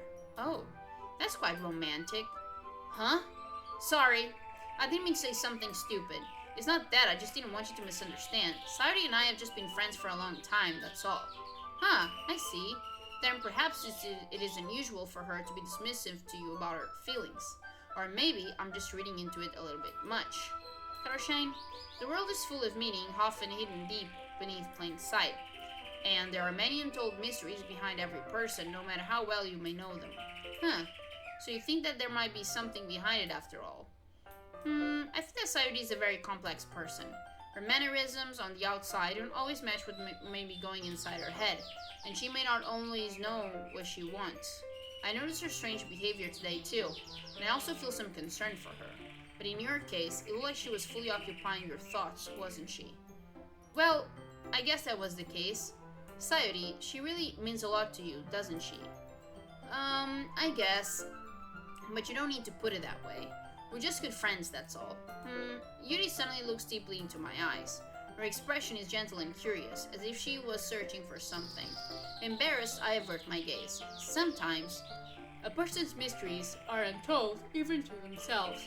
And you, as someone honest and caring, may uncover feelings you weren't aware were in you. That is... I think that she would be a very fortunate person to have you feel that way about her. Yuri, you're giving me too much credit. I'm a pretty simple girl, so I think I'm pretty good at understanding my own feelings. I'm not nearly as sophisticated as you. That's not a compliment, is it? It is what it is. Anyway, as long as we're here, why don't we do some reading? Well, as long as you're okay with it. Yeah, I should be taking my mind off this whole thing anyway. Why don't we go ahead and get started? Yeah, let's. Actually, I have a request. Do you mind if I take some tea first? Not at all. Thanks very much. If there's one thing that can make my reading time here any better, it's a nice cup of tea. Not to mention for yourself as well. Yuri stands up and makes her way to the closet. I follow and watch as she retrieves a small water pitcher from the shelf, the kind with a filter inside. Can you hold this for a second? Sure. Yuri hands me the water pitcher and also fetches an electric kettle. I'm going to plug this at the teacher's desk, and then we'll get some water. She walks past me and sets the kettle down on the teacher's desk. I simply watch her movements. To my surprise, the way she moves really contrasts her speaking mannerisms. Especially because of her long legs, Yuri appears elegant and methodical. Okay, may I have the water pitcher? Thanks, I'll be right back. I might as well walk with you. Yeah, why not? Shall we go then? Yeah. Where are you two off to? Huh? Yuri was going to make some tea, so... I suddenly realized how weird it sounds to explain this to Monica. We're just filling the water pitcher. Ah, okay. Sorry, I'm just a bit curious. That's kind of a one-person job, isn't it? That's... Monica, please mind your business for once. Or do you want to tell me there's something wrong with helping involve Cata training club activities? Huh? Her mouth gapes. I suppose there's nothing wrong with that. Let's go, Cata. Yuri quickly exits the room, and I follow. Once in the hallway, she suddenly puts her forehead against the wall. I spoke without thinking. How could I say something like that? Yuri, something about the way she said that. It made me feel so irritated. What's wrong with me? No, Yuri, I think you did the right thing. I wasn't expecting it, but it's also not right for Monica to judge people like that. Cata, how come even when I do something bad, you're being nice to me? Because nothing that you do is as bad as you make it seem in your head. Nobody's perfect. You have emotions, and we can always hide them away. But you always amplify things in your head. Your mind turns a light rain shower into a hurricane. No, wouldn't you hate me for something as terrible as that? Why would I hate you? I can hate someone for having emotions.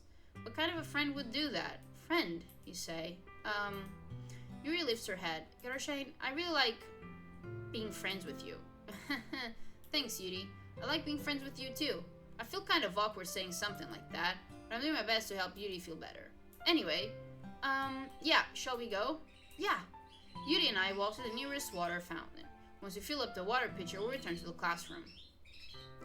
Cata, do you like oolong tea? Yeah. Anything is fine. Very well. Yuri sets the temperature on the kettle to 200 degrees. Now it's time to get the teapot. You really do this properly, don't you? Of course. I shouldn't do any less when I'm making tea for others. Even if I'm not an expert on tea or anything. In that case, you'll only be even more impressed. Perhaps I will. Yuri fetches the teapot and begins measuring the tea leaves. To my surprise, she even starts humming a little to herself. You must be in a good mood now. Is that so? I was letting it show, and you noticed. I was doing a bit of thinking, and I decided that I would try expressing myself a little bit more. Turns out it's not very hard for me to do, when it's you who's around anyway. That's great, Yuri. Just don't put yourself too much. You're always worrying about me, Cata. It's very endearing. Yuri wasn't kidding. I don't even know if I can keep up with this. I watched Yuri pour a cup of tea for each of us. Cata, I have another request. Do you mind if we sit on the floor today? Huh? Why is that? It's a little bit easier on my back. I can read with my back against the wall rather than bending over at my desk. Oh, sorry, I didn't realize. No worries. I just have back pain fairly regularly, so I do my best to manage it. Is that so? I wonder why that is.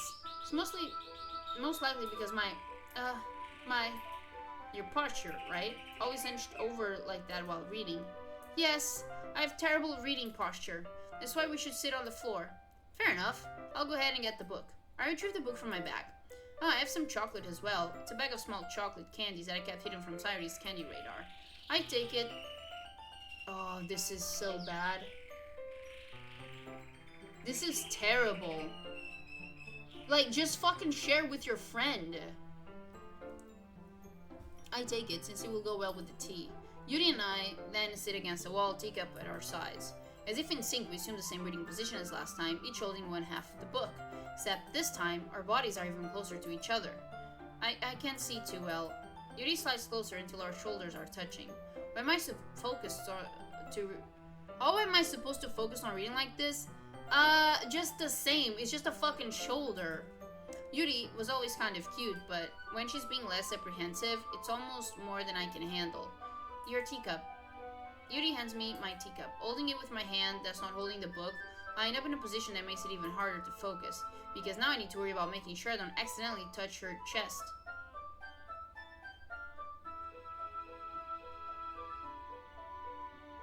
Still. Meanwhile, Yuri hasn't noticed a single thing. She wears her intense reading expression. I can only presume the world around her has faded away. I use all of my willpower to focus on reading. After a few minutes, I finally manage to relax a little. I put the teacup between my legs and fumble with the chocolate wrapper. Sorry, I briefly let go of the book to finish opening the wrapper. You can have as much as you want. That's okay, I won't take any. Huh? Are you sure? Well, if I touch it, then it might get smudges on the pages. You're right. I didn't even think about that. Okay. Prediction. We're gonna feed chocolate to her. My bad. No need to apologize. I'll hold the book, okay? Are you sure? Of course. Yuri opens the book with both hands. She holds it so that I don't have any ardor of a time reading from it. But as a result, her left arm is practically resting on top of my leg. Well, in that case, Yuri's already totally focused on reading again. I take a chocolate candy and pop it into my mouth. Then, I take another chocolate and hold it up to Yuri. She doesn't even look away from the book. She simply parts her lips as if the situation was completely natural. That means I can't stop here. I apprehensively place a chocolate in her mouth. That's a chocolate? Okay, I was expecting, I don't know, more realistic. Like, there's no way that chocolate would hold in there. Just like that, Yuri closes her lips over it. Huh? Yuri's expression suddenly breaks. Did I just... Yuri looks at me like she needs to confirm what just happened. Shane, sorry. I guess I shouldn't have done that. Well, you were just helping. That's something that friends do, right? I mean, not really in this kind of context, but... I mean, okay, maybe in Japan, but like... I'm Portuguese, so I don't think anyone would bother with this. I don't think, anyways. Yeah, that's all it was. Yeah. Then, you don't need to stop or anything. I see. The situation has gotten really tense. Yuri tries to return to the book. But I can tell just by her expression that even she can focus now. My heart is pounding. I nervously take another chocolate between my fingers. But this time, Yuri's eyes meet mine. How did it even come to this? Yuri doesn't avert her gaze. I notice her chest rising and falling to the rhythm of her breasts. I raise my arm. Like before, Yuri parts her lips, but it's different this time. I take the chocolate and place it in her mouth. I feel her hot breath on my fingers. Okay, everyone! Yuri jolts back. It's time to share poems. Shane, you can help Yuri put away the tea stuff, alright? Yeah, of course. Okay, thanks. The spell is abruptly broken. I'll take care of the cups. Yeah. Yuri picks up the teacups from the floor. I pick up the bag of chocolates. In the end, we actually clean up without so much as a word between us. I get the feeling this is something neither of us will have the courage to bring up. Who should I show my poem to first? Sayori! It's nice, I guess. Come on, I can already tell you don't like it. Well, you don't need to worry about what I think. After all, you wrote this for someone else, didn't you? No. Like, realistically, I'm choosing the words that I like. So, it is what it is. Like, I'm being honest. Probably Yuri. Huh? I didn't write this for anyone specifically. Maybe. That's not really what I meant, though. But it's okay. You're making new friends just like I was hoping. That makes me really happy. And you're happy too, right? In this club? Well, of course I am. Good. That's all that matters to me. Thank you, Karoshane. Sayori, is there something wrong? Huh? No, nothing. I'm just a little tired today. Alright, just tell me if you need anything. I will. Don't worry about me, okay? You can go play with everyone else now. If you insist. Yay! I'm going home a little bit early today. Sayori, tell Monica I wasn't feeling well, okay? I'll see you tomorrow. Before I can say anything else, Sayori cheerfully walks out of the classroom, humming to herself. Realistically, this would be the moment that I would walk her home. You want it? Okay. You want to go home earlier? Sooner? I'm walking you home.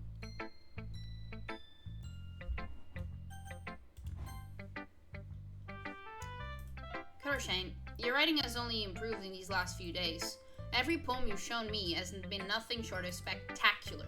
I can really feel the emotions. I'm a little envious, even. I don't think it ever came to me this naturally. Yuri, that's the wrong way to put it. This never did come naturally to me, but I've been able to improve so much thanks to you. You're really the example I was chasing after. Is that so? Yuri gently smiles to herself. This feeling. I'm so glad I got the chance to share my writing. I never thought it would feel like this. I remember you mentioning that yesterday. I can't believe that you're so good at something and you've never even shared it with anyone. It's kind of a shame. Maybe, but it's not like I really had a choice. What do you mean? Well, Yuri smiles sadly. Karoshane, during lunchtime, I eat by myself. Did you know that? It's a great time to find a quiet spot and do some reading. In fact, I always have some books with me. You could say I really enjoy reading. Well, that's one way to put it, anyway. But books are so full of amazing and inspiring people. People you want to fall in love with. Or people you just know would make really good friends. Cheerful people who always put a smile on your face. Or deep thinkers and problem solvers who discover the mysterious of life. So when you look at it that way, I'm surrounded by friends every day. You know? And those friends don't laugh at me. They don't tease me for spacing out all the time. They don't make fun of my body type. Okay, what is wrong with your body type? There's nothing wrong with anyone's body type. What? And they don't hate me for acting like a know-it-all. People say that about you? I'm not a know-it-all, Karoshane. It's the opposite. I don't know anything. I don't know how to talk to people. I don't know how to make people see me as normal. I don't even know how to make myself happy. I have all these feelings, and all I can do with them is read and write. But it wasn't until now that I started sharing it with you that I really understood what was missing all this time. But I haven't really done anything. No, that's wrong. Just being patient and respectful, that's really important to me. I know I'm a difficult person, Karoshane. I speak too slowly, I second guess myself all the time, I read too deeply into things, but every time, you've always treated me just like anyone else. It's so rare that I feel comfortable with myself when I talk to others. That's why every time I talk to you, I just feel really happy. I see. Well, I treat you how you deserve to be treated, Yuri. And if other people don't see it that way, then screw them. I mean, I joined this club hoping I would make friends. And I would say I've had at least one success, wouldn't you? If you put it that way. Yeah. We really are friends now, aren't we? Yuri puts her head in her hands, but this time she's smiling as she does it. Do you want to show me your poem? Yeah, I do. Let me get it for you. Beach. A marvel millions of years in the making, where the womb of Earth chastically meets the surface. Under clear blue sky, an expanse of bliss, But beneath gray rolling clouds, an endless enigma. The easiest world to get lost in is one where everything can be found. One can only build a sand castle where the sand is wet. But where the sand is wet, the tide comes. Will it gently lick at your foundations until you give in? Or will a sudden wave send you crashing down in the blink of an eye? Either way, the outcome is the same. Yet we still build sand castles. I stand where the foam wraps around my ankles, where my toes squish into the sand. The salty air is therapeutic, the breeze is gentle, yet powerful. I sink my toes into the ultimate boundary line, tempted by the foamy tendrils. Turn back, and I abandon my peace to a road at the shore. Drift forward, and I return to earth forevermore. I'm aware that the beach is kind of an inane thing to write about, but I did my best to take a metaphorical approach to it. You say that like you didn't even want to write about it. Oh, you haven't heard? After yesterday, Natsuki and I, well, it was amusing that we wrote about something similar in such different ways. So Natsuki wanted us to write about the same topic as each other again. I suppose to better compare the differences in our writing styles or thought processes. Anyway, it was her idea. Knowing her, it's no surprise that she'd want to do something like that. She probably just wants to show off. It's not like I have a particular interest in her writing style. I just went with her request. But, well, I suppose not so bad to write about something simple on occasion. It can be refreshing, you know. It's good for me to calm my thoughts once in a while. Yeah, I think I agree. Thanks for sharing. Who should I show my poem to next? Monica. Hi, Shane. Have you thought about what you want to submit to perform at the festival? Well, being in this club is one thing, but performing in front of a bunch of people, I'll have to give it some more thought. Okay, no pressure. But whatever you do, I'm sure it will turn out great. It would also make me happy to see. Anyway, let's take a look at today's poem. Sure. I let Monica take the poem and I'm holding it in my hands. This one's good. It feels like you're not only getting more comfortable with your style, but the imagery is better than the last one I read. Just wondering, but have you been finding inspiration in Yuri's writing style? I guess so. You can't deny that she's talented. Yeah, totally. I think her poems are the most romantic. That's the best way to describe it. She's like a totally different person when she picks up a pen. I noticed that too. Or when she's talking about literature, it's like a light turns on inside her. Sadly, it's hard to get much personal conversation out of her. Trust me, I've tried. Who knows what goes in that head of hers? I hope you don't mean that in a bad way. No, of course not. I just mean that I wish she didn't keep so much to herself. But still, defending her like that, you must be pretty into her. Huh? You completely misunderstood. Calm down, I'm kidding. Besides, I'm pretty sure she's already got a boyfriend. Wait, really? Yeah, a fictional one anyway. Monica kind of whispers the last part to me. It's just a hunch, but... well, there's not really anything wrong with that. Are you sure? Are you sure there isn't anything wrong with having a fictional boyfriend? Oh well, I know. I was just saying. Anyway, I'll share my poem with you now, alright? Alright. The Lady Who Knows Everything. An old tale tells of a lady who wanders Earth. The lady who knows everything. A beautiful lady who has found every answer, all meaning, all purpose, and all that was ever sought, and here I am, a feather. Lost adrift the sky, victim of the current of the wind, day after day I search. I search with little hope, knowing legends don't exist. But when all else has failed me, when all others have turned away, the legend is all that remains, the last dim star glimmering in the twilight? What? Not toilet. Twilight? Oh man, I don't know how to read this! In the toilet sky. Until one day, the wind ceases to blow. I fall, and I fall, and fall, and fall even more. Gentle as a feather, a dry quill, expressionless. But a hand catches me between the thumb and the forefinger. The hand of a beautiful lady. I look in her eyes and find no end to her gaze. The lady who knows everything knows what I am thinking. Before I can speak, she responds in a hollow voice. I have found every answer, all of which amount to nothing. There is no meaning, there is no purpose, and we seek only the impossible. I am not your legend does not exist. And with a breath she blows me back afloat, and I pick up a gust of wind. You know, I feel like learning and looking for answers are the sort of things that give life meaning. Not to get too philosophical or anything, but it was kind of on my mind, so that's what I wrote about. I see. I never really put much thought into it. In a way, it's almost paradoxical. Because if we had all the answers, wouldn't the world start to lose its meaning? You know, there's one thing I noticed. It seems like everyone in the club prefers writing about things that are more sad than happy. Are you surprised? I mean, if everything was okay, we wouldn't really have anything to write about, would we? Humans aren't two-dimensional creatures. I think you'd know that better than anyone. You mean one-dimensional? Huh, yeah, that. Anyway, here's Monica's writing tip of the day. Are you ever too shy to share your writing because you're afraid it's not that good? It can be really disheartening to get a lukewarm response to something you put so much into. If you find other people who enjoy writing, then sharing becomes a lot easier.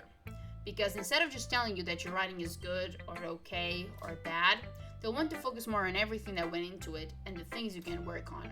It's much more encouraging that way. It will make you want to continue improving. It's almost like having your own literature club, don't you think? That's my advice for today. Thanks for listening! Who should I show my poem to next?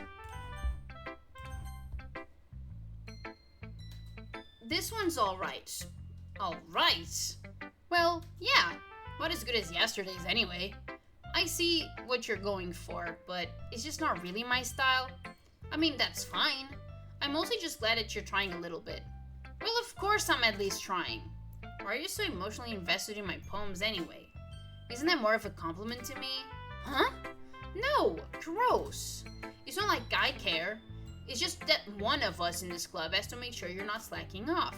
Really. Well, what if you ended up just scaring me away? That's, it's not like you would actually do that. Yeah, you're right. It's kind of fun to hang out here, even if I have to put up with you. Ugh! Natsuki's elbow connects with my stomach.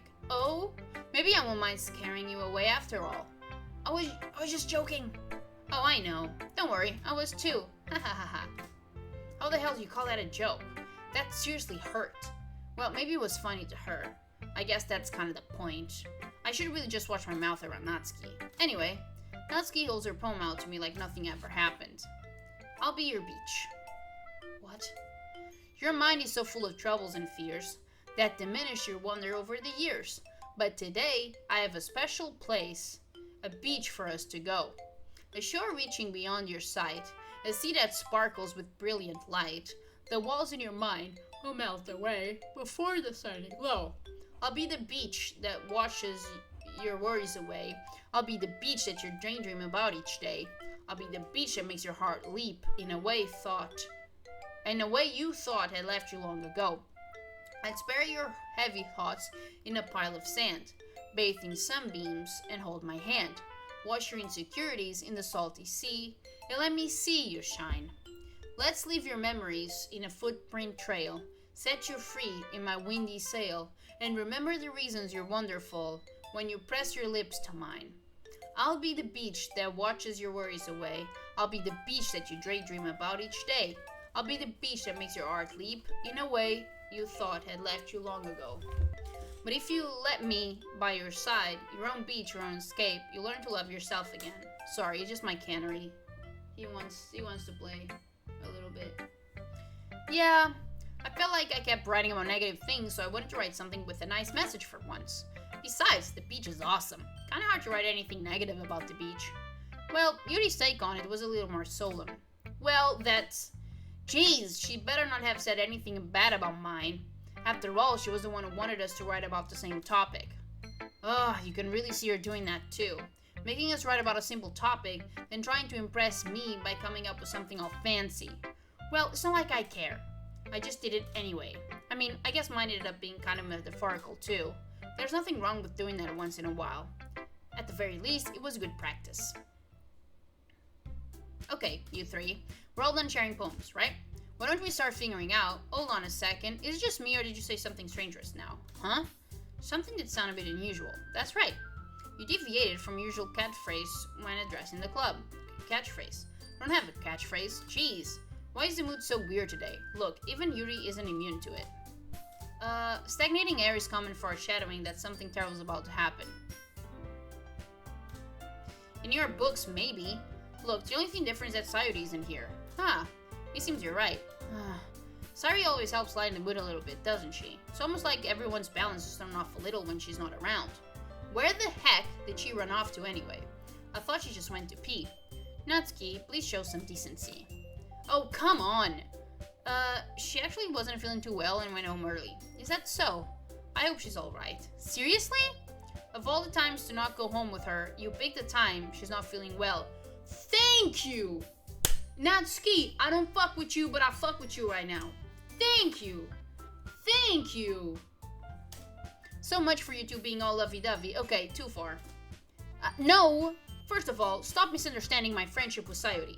And second, she's kind of been avoiding me today, so I didn't want to force it. Bullshit. Like, you fucking offer. Like, if you have to say something... Okay, you go ahead, and I'll just follow you a few steps back, just to make sure that you are okay. Ooh, the curious expression coming from Yuri of all people. Calm down, guys. I talked to her earlier, and everything is fine. What did she say? Anyway, we need to figure out the rest of the festival preparation, so let's decide what everyone will be doing this weekend. I already know what I'm doing. That's right. Natsuki will be making cupcakes, but we might need a lot of them and different flavors. Can you handle all that by yourself, Natsuki? Challenge accepted. And as for myself, I'm going to be printing and assembling all the poetry pamphlets. Sayuri will be helping me design them. And as for Yuri, you can, guys, can you help me come up with something for Yuri? I'm useless. No, that's not it at all. You're the most talented person here, you know. Now, Natsuki's pouting too. Jeez, even I can tell you now. I guess I never gave Sayuri enough credit, but I can tell things are even harder on you when she's not around. That may be the case, but if I can't also be the leader of on my own, then I won't grow as a person. So, Yuri, you have beautiful handwriting, you know? So you should make some banners and decorations to help set the atmosphere. Atmosphere?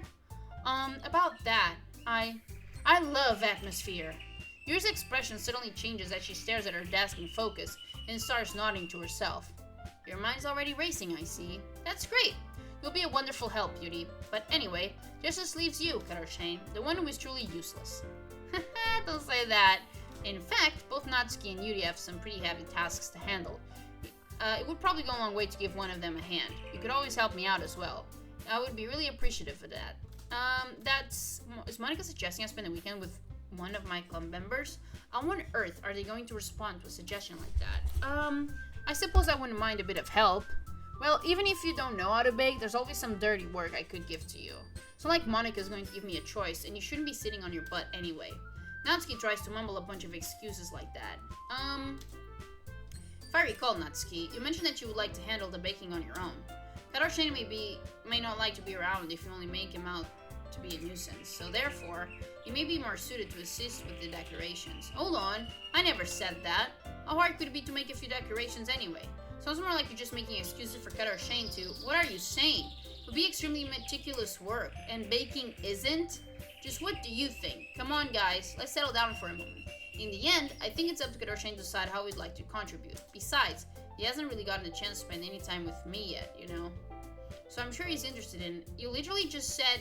I'm surprised as well. Sorry, I was just saying though. Jeez, can we just settle this already? Yeah, Karoshane, you're okay with this, right? In the end, it's up to you. Of course. Very well. In that case, everyone looks straight at me. But of course, I'm going with... Okay.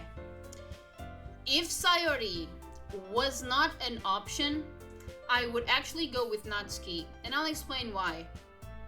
Baking. I think that would be a much more interesting activity than decorations, and to be fair, I have no idea what Monica would be doing. Like, I didn't get that, so... In this instance, I would definitely choose Natsuki, but because Sayuri is here, I'm gonna choose Sayuri. I mean, if it's going to be anyone, then I prefer helping Sayuri. I mean, we're already neighbors, but Monica said Sayuri was helping her. Jeez, do you really hate us that much? No! Sorry, I didn't mean for this to be difficult. Just think of the club, okay?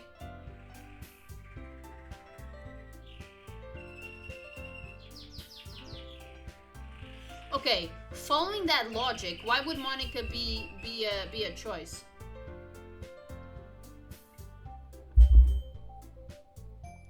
Because I can't pick Sayori because she's helping Monica. So if I'm choosing to help Monica, no, because Sayori is already helping her. I don't get it.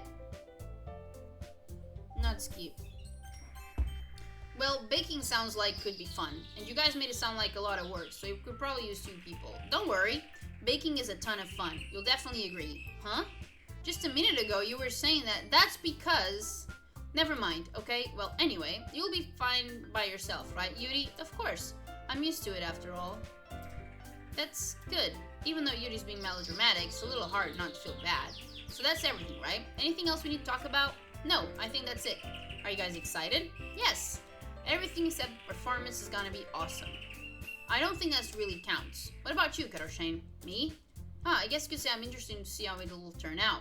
That's good enough for me. What about you, Yuri? Yuri? She's still sulking. Natsuki starts spouting too. It's not that big of a deal or anything. Well, it might not be just that, huh? I think that Yuri might just be feeling a little underappreciated in general. Having to come up with something for her to do and then nobody offering to help. That doesn't mean... Natsuki glances back and forth between everyone with a worried expression. Look, Natsuki goes over and puts her hands down on Yuri's shoulders. Yuri, you really are the most talented one over here. And you're going to help make the event a lot more fun and welcoming. I mean, the cupcakes will probably help a lot too, but you're going to make the atmosphere special. That'll be really important for the way that people feel during the performances. So, you need to stop being dumb and give yourself a little bit more credit. Natsuki releases her hands and turns around to face the other direction. You didn't really mean that, did you? Not really, but Yuri isn't the only one surprised. Monica and I are also taken aback by Natsuki's words.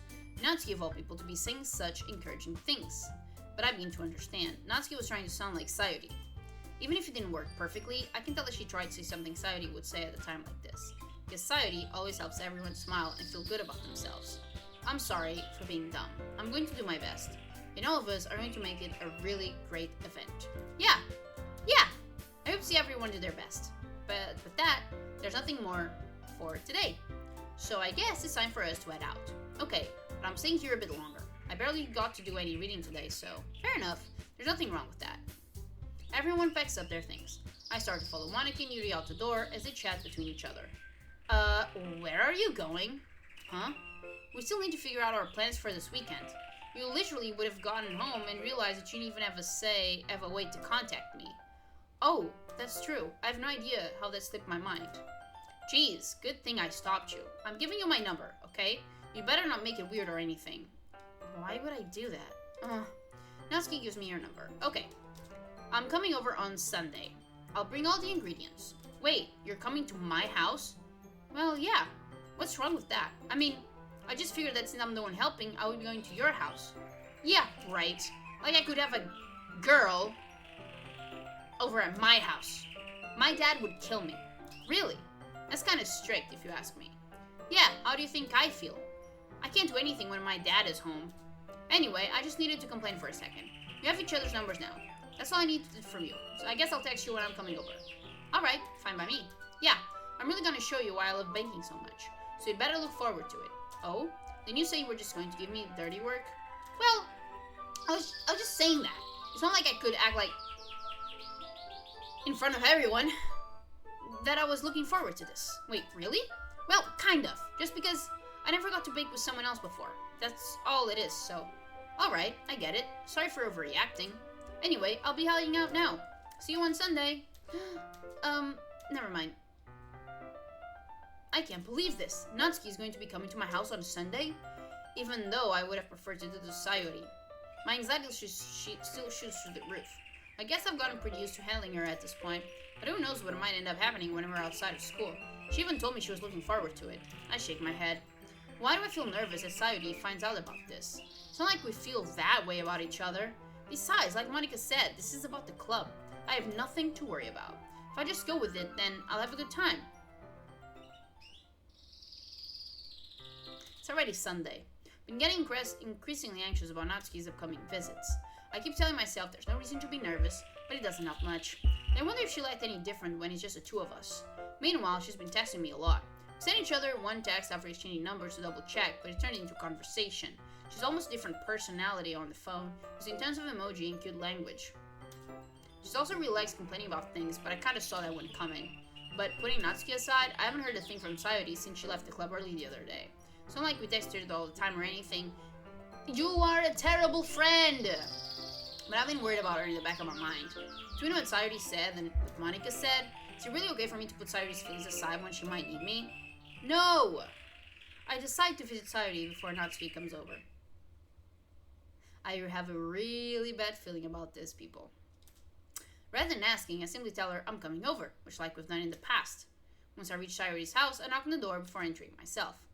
Again, we used to play so often that we've made a habit of simply entering each other's houses like we were family. There's not even music.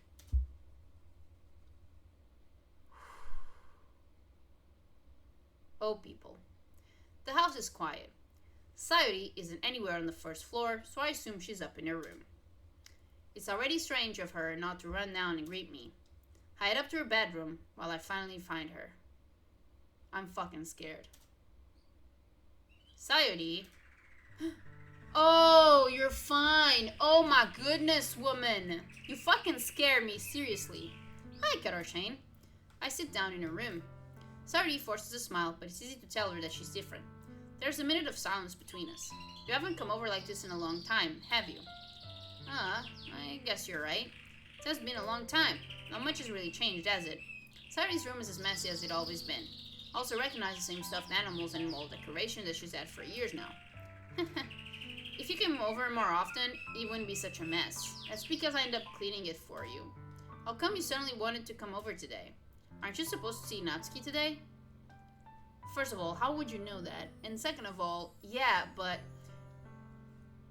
There we go. Sayori had already left by the time we decided the last meeting. Monica told me. It's only natural for her to keep me informed about the festival preparations, right? That's true. But what about you? Aren't you going to be helping Monica today? Of course. I'm just helping her online. We didn't plan to meet up or anything. So just me and Natsuki then. Yep. There's more silence between us. Sayori stares in a random direction. Everything about her behavior is really uncharacteristic. I finally get to the point. I just wanted to see how you were doing. After you left on Friday. When something's wrong, you can't hide it from me. I know you too well. So... Sayori smiles, shaking her head. That's no good, Kata-Shane. Huh? Why can't it be just like the way it's always been? This is all my fault. If I didn't get so weak and accidentally express my feelings, if I didn't make that stupid mistake, then you wouldn't have been worried about me at all. You wouldn't have come here. You wouldn't have even been thinking about me right now. But this is just my punishment, isn't it? I'm getting punished for being so selfish. I think that's why the world decided to have you come over today. It just wants to torture me. Sayori. I grab Sayori by the shoulders. What on earth are you saying? Are you listening to yourself right now? I know something happened to you. There's no other explanation for you to be like this. So tell me already. Until I know, I won't be able to stop thinking about it. Sayori gives me an empty smile. You really put me in a trap, Kata-Shane. But you're wrong. Nothing happened to me. I've always been like this. You're just seeing it for the first time. Seeing what? What are you talking about, Sayori? You're really just going to make me say it, aren't you, Kata-Shane? I guess I have no choice this time. The thing is...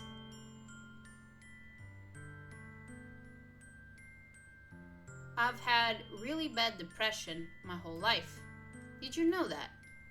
Why do you think I'm late to school every day? Because most days, I can't even find a reason to get out of bed.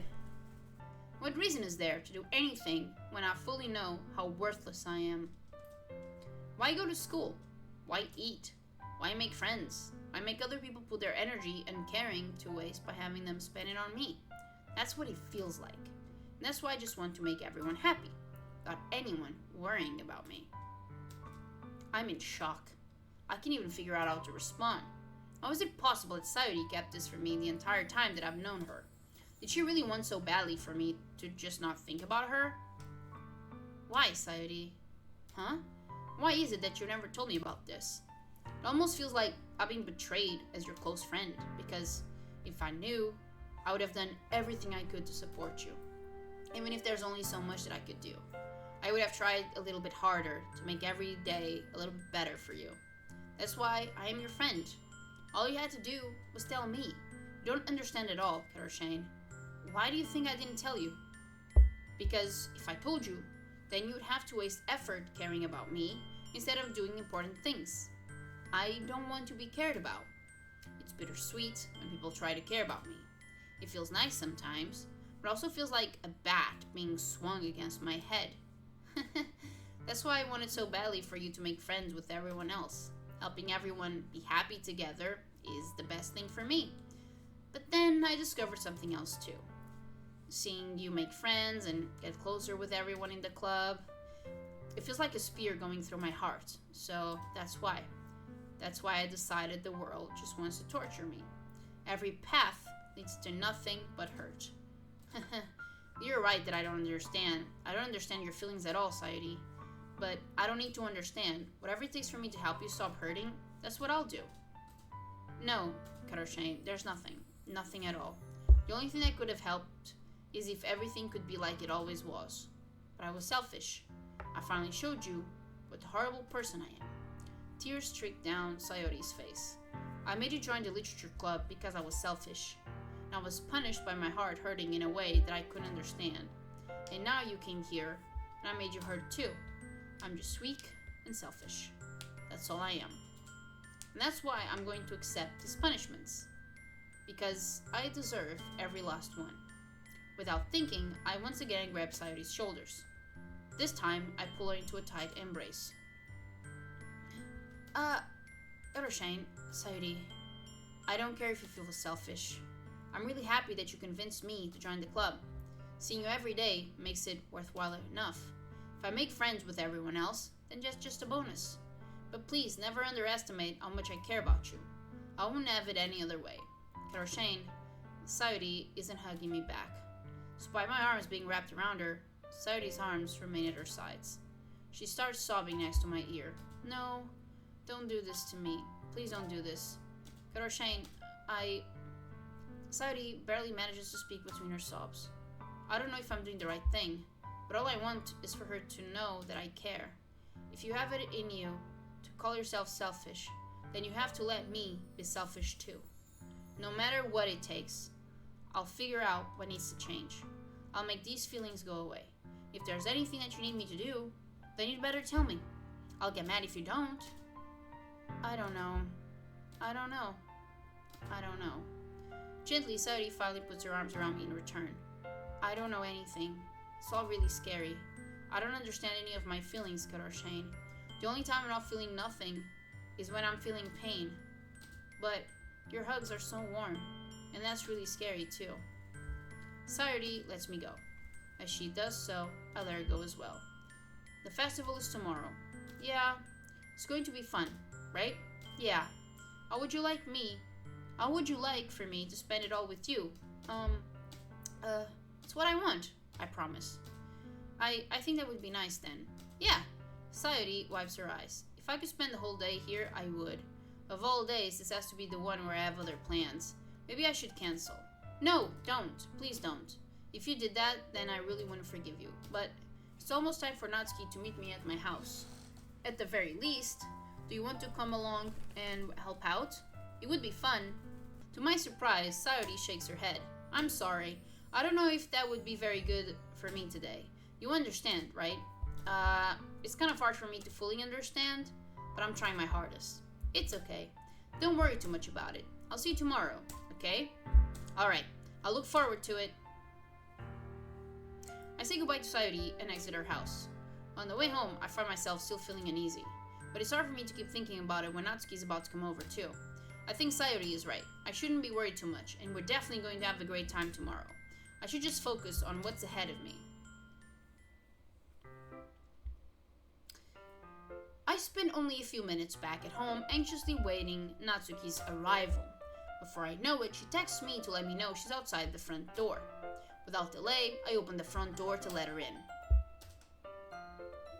Sup? Hey, I don't know what I was expecting, but seeing Natsuki in something other than her school uniform totally threw me off. Seeing her in such a cute clothes makes the uniform seem totally unfitting in comparison. Geez, don't make me feel so awkward already.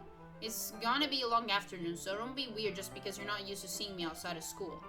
Anyway, I'm coming in. I see you brought a lot of stuff. Natsuki is carrying a large bag that is probably full of baking supplies. Well, I didn't want to come all this way to find out that your kitchen isn't equipped for the job. You bought everything I asked you to, right? Yeah, I did. Yesterday, Natsuki asked me to buy a bunch of ingredients if I didn't already have them at home. Good. Glad I could count on you to do your part. Well, of course. I'm surprised to hear Natsuki suddenly say that, rather than something snarky like she usually does. Could it be that she's a little different outside of school after all? Anyway, let's go to the kitchen. What, you're not even gonna offer to take this heavy bag from me? Where's your hospitality, Shane? Come on. Since when did I need to be a gentleman? I grab the bag Natsuki holds out to me. This is ridiculous heavy. I carried it all the way here. Are you impressed? I see now. Yeah, I am impressed, Natsuki. Seems like I always underestimate you. It's because I'm so small, isn't it, you jerk? Natsuki hits a fist into my chest. Hey! Your size has nothing to do with it. Do you really hate being small that much? Huh? It's not like I hate it. I mean, sometimes I like proving people wrong when they only think I'm worth my size. It's fun when I get to be small and also better than other people. But... never mind. What are you making me say?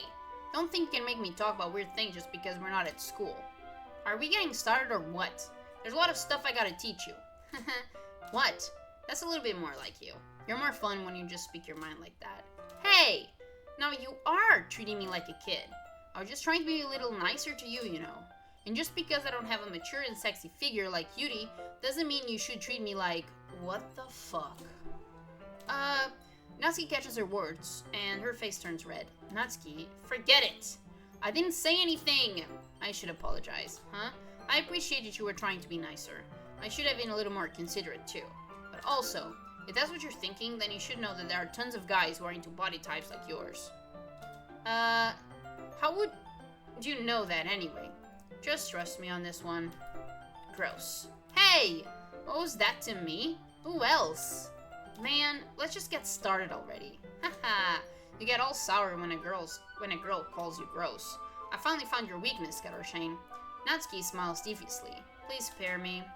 Well, if Natsuki decides to dish out more insults like that, there's no way I'm not fighting back. But she's satisfied enough for now. Finally starting to pull things out of her bag so we can get started. Before long, the whole kitchen is a mess. Spoons, dirty bowls, flowers, spilled fluid, and plastic bags are strewn about every countertop. The mixer isn't big enough to make all the batter at once, so we've had to do it several times. Meanwhile, Natsuki's babysitting all my movements to make sure I don't mess up her precious baking.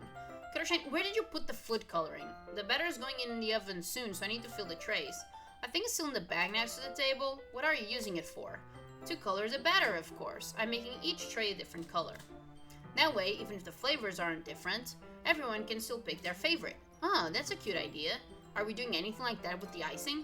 Do you want to? You're asking me? I don't really have a preference, so come on, you're not putting any heart into this at all. Can't you at least try to have fun? I am having fun. Not really sure what Natsuki's trying to get out of me. Meanwhile, I see her separate the batter into smaller bowls and put a few drops of food coloring into each. Aw, that does look pretty cool. See? It's not like baking is just about following instructions. The presentation is where you get to be creative and have the most fun.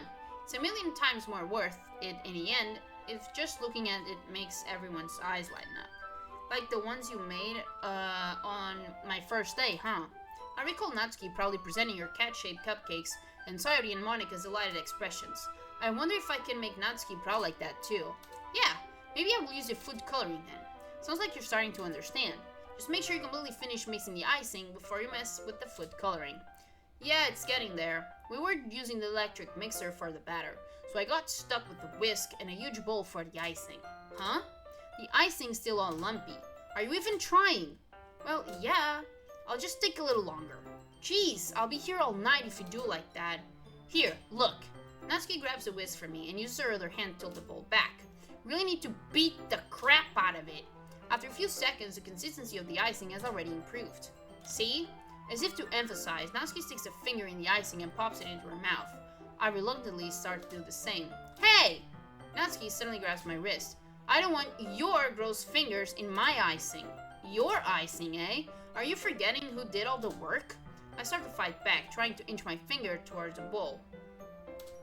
Don't make me beat the crap out of you next. I like to see you try. I push harder, just enough for my finger to reach the icing. Triumphantly scoop some with my finger just as Natsuki tugs with all her might. Ah! The force of Natsuki pulling me caused me to stumble, making her stumble in turn. Gross! You got it on my face. Whose fault is that? There's a big glob of icing on Natsuki's cheek. She tries to reach it with her tongue, but it's too far away. Jeez! You know what? Take this! Natsuki instead wipes it off with her finger before shoving her finger towards my own face. You wish! I'm faster! I grab her wrist with my hand before it reaches my face. Natsuki tries to use her other hand to fight back, but I grab that one as well. Ha! Stop! Not until you apologize for calling me gross. Fine, fine. I'm sorry for calling you gross. You know I don't mean it. It's just fun seeing you react to it. You do that to me all the time, you know. Saying dumb things just to get a reaction out of me. You really shouldn't tease girls like that. Is that so? In that case, I probably shouldn't do this either. I take Natsuki's finger and put it in my mouth, licking off the icing. Okay. Too fucking far. This is too far. What? Did you seriously just... Natsuki's so surprised that she can't even figure out how to get mad at me. Her face is entirely red. You're ashamed. You really shouldn't that kind of things to girls, unless you really like them. You know that, right? What kind of question is she asking me just like that? How did the mood turn to this so quickly? Natsuki gazes at me in silence. I notice her shallow breaths. Why am I starting to feel dizzy? Huh? Out of nowhere, the fire alarm starts going off. Natsuki rushes over to the oven. Something burning? I thought you didn't put the cupcakes in yet. Ugh, no wonder. You left a dirty tray in there, dummy. How could you make a mistake like that? You should have checked before turning the oven on. Don't blame me for your mistakes. Jeez. Natsuki uses an oven mitt to grab the blackened tray out of the oven. She sets it on top of the stove. In another moment, the fire alarm stops. Anyway, I'm putting them in the oven now. Yeah. The tension from the moment before still lingers over our heads, but the moment has already been lost. I watch as Natsuki slides the cupcake trays into the oven. Then, I reluctantly pick up the whisk and continue with the icing like nothing ever happened. Ah, that smells so good. The cupcakes are ready to be pulled out of the oven. As soon as Natsuki opens the oven door, a blast of sweet-smelling warm air fills the room. Look at how cute they all look. She probably shows them... What the hell? She probably shows off the different colored cupcakes in each of the trays. They look even better once we add the icing. Not like you need to tell me that. I brought decorating stuff, so I hope you can get creative. Here, scoop the icing into these bags. Natsuki hands me some plastic bags. I have these nozzles that will make it look nice and fluffy. This one can even make flowers. We probably won't be using it this time though. What is this one for? Pick one of the nozzles that has a much thinner tip than others. That one's really thin, so you can use it to make stripes or other patterns. You can also use it to write stuff on a cake, like happy birthday or whatever. Huh, I see. That gives me an idea, actually. Huh? Well, it's a literature event, right? We could make it more literally themed by writing a different word on each of the cupcakes. It would be fun to see people choose their cupcake based on a word they like. I was kind of expecting you to say something really stupid. That's actually a really good idea, so... Haha, maybe I'm getting it from you. What's that supposed to mean? I'm not cute. Come on, you're not at school, nobody's judging. You can dress and act like this and not expect me to think you're cute. Well, Natsuki's voice trails off. Same with you. Huh? Did you say something? Nothing! Let's just do the icing. Natsuki picks up the paste and fastens the nozzle onto each of the bags. There's a lot to do, so we shouldn't be wasting time. Here, I'll show you how to do it. Without giving me a chance to think about before, Natsuki quickly moves on. She shows me how to apply the icing, and then we each get to work. When we're finally finished, Natsuki puts them all side by side to admire our work. Look at how pretty they are together. Yeah, they are, aren't they? I wish I could have one now. Well, there's no reason you can't, right? I don't see any harm in that. Well, yeah, but my dad's making dinner tonight, so I really need to save my appetite. Haha, Sadie's the exact opposite in that regard. If she was here, we'd probably be down 10 cupcakes already. And she would still eat dinner. Come on, that's just unhealthy. Besides, when my dad cooks, I need to eat as much of it as I can. Well, anyway, I was hoping we would have time for manga, but I need to be home for dinner. Huh, already? That's a shame. It's your fault for working so slowly. Should have thought about that. It's not like you always have this chance. Man, as usual, Natsuki places the blame on me. Can bring the cupcakes tomorrow, right? If you and Sayori each carry some, then you can probably do it in one trip. Yeah, I can do that. And don't worry, I won't let her eat any. I wish she would listen to me the way she listens to you. Yeah. I again think back to the conversation I had with Sayori earlier today. I felt so helpless. Sayori always does listen to me, but at that point it felt like she could listen to me at all. Okay, I'm all packed up. Good work today. You too. I'll walk you out, I guess. Just like that, Natsuki's already about to leave. It feels like the afternoon went by in a flash. More than that, did I even take the opportunity to get closer to her like I wanted? Well, I guess I'll be off then. Thanks for all the help and everything. I'll see you tomorrow. Wait, Natsuki. Huh? What you said before, about not always having this chance. It doesn't have to be that way at all. I had fun today. You showed me how fun baking can be, like you wanted. But aside from that, you can come over at any time, okay? I think that if possible, I'd like to spend more time like this. If you want to read manga or go out somewhere. Do you really mean that? Natsuki looks at me tensely, like she's trying to hide her expression. Yeah, I want to spend more time with you. Kara-shine, I thought you only cared about getting this done. I'm sorry I had to leave so early today. I really didn't want to. I would really stay here longer if I could. I feel the same way as you, so... Natsuki suddenly gets closer to me. Wait, Natsuki, sending inches from me, Natsuki looks up at me. I feel her fingers gently clutch at the sides of my shirt as if holding on to me. Her rose-colored cheeks and matching eyes fill my vision, along with her slightly parted lips. What is happening? My head starts to go dizzy as I feel her soft breasts against me. I felt it for a while now. Natsuki suddenly jumps back. Sayori?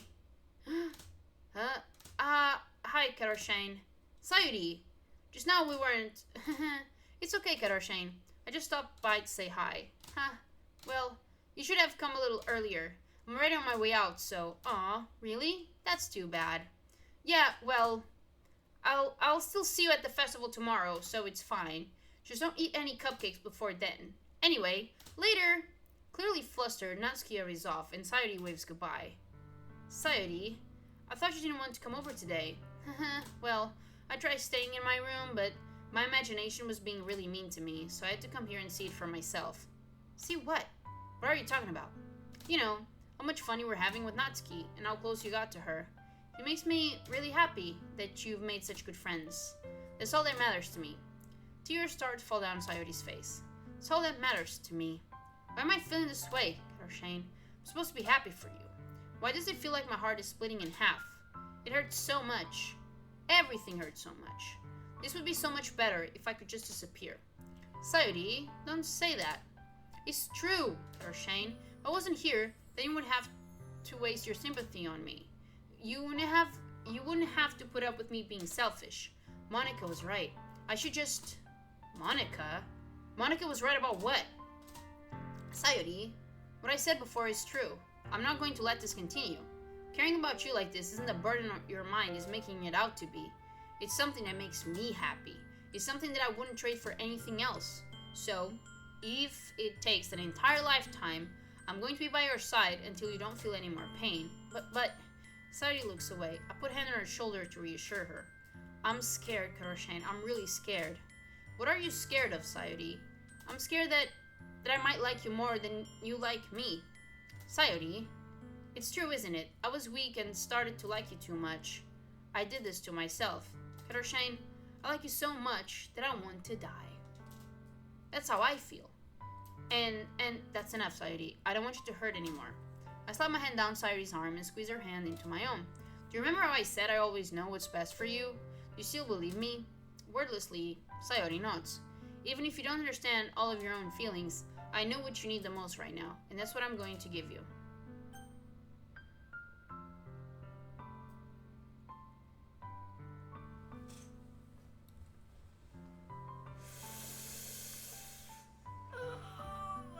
Oh my god.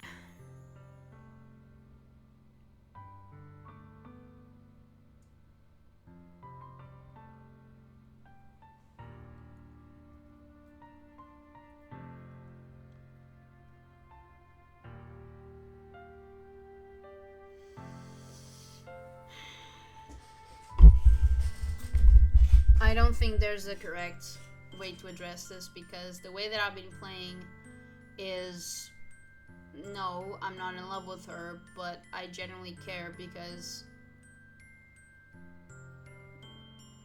there is a very close bond between them.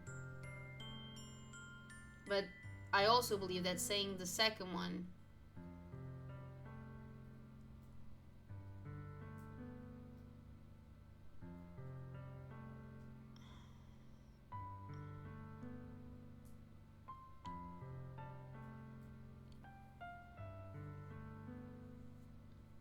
like Sayori really needs therapy.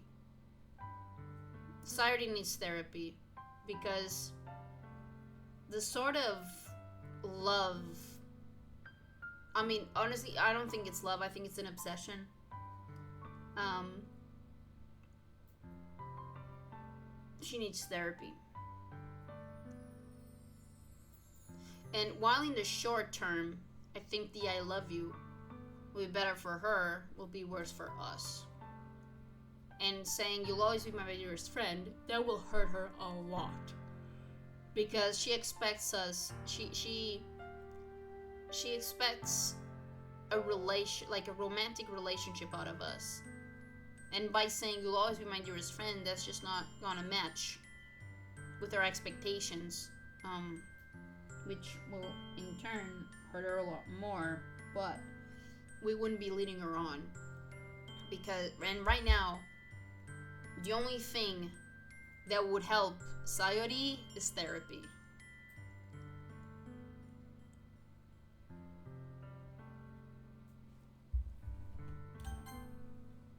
You'll always be my dearest friend. What you need most is for things to be like they've always been. Monica told me the truth. She told me how much happier you seemed after I joined the club. I know you're struggling with some really difficult feelings right now, but please trust me that I know what's best and what will make you happy in the end. I promise I'll help get things back to the way they were. I see. Sayori forces a smile through an incredibly pained expression. Is this what it feels like to get stabbed in the chest? I should write a poem about this. Sayori, it's okay. This is just my punishment, remember? For being so selfish. So please don't worry about these stupid feelings. I know you're right. I knew this whole time that there's no happiness down that path. So I came here, just so I could get the answer I needed to hear. And the other thing, you're also right that I just wanted to go back to the way it was. I realize that now. You really do know me better than anyone, Karoshane. I'll trust you with anything. Anything at all. So, Sayori's smile finally breaks. All of a sudden, she turns around and drops to her knees. Clutching her head with both hands, she screams as loudly as she can. I'm so shocked that I don't know how to react. Sayori looks over her shoulder and flashes me one more weak smile before turning around and running off. Sayori! I'm left helplessly standing in front of my house. Why am I feeling so horrible about this? There's nothing more than I could have done. The most I can do is support Sayori through her feelings and help her on the path that's right. I'm having as much trouble understanding Sayori's feelings as she is. Even though I can comfort her, I keep wondering if I should be doing something more or something different. I know these thoughts will continue to plague me until things are back to the way they were. I'm going to give it everything I've got. Sayori will always be my dearest friend, and I'll do whatever it takes to put a smile on her face every day.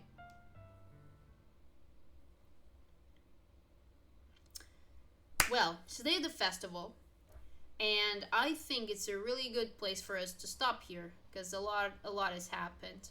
But I can just, like, if I can just offer a little bit of criticism, I didn't appreciate how I couldn't sort of influence the vibe between our character and Natsuki.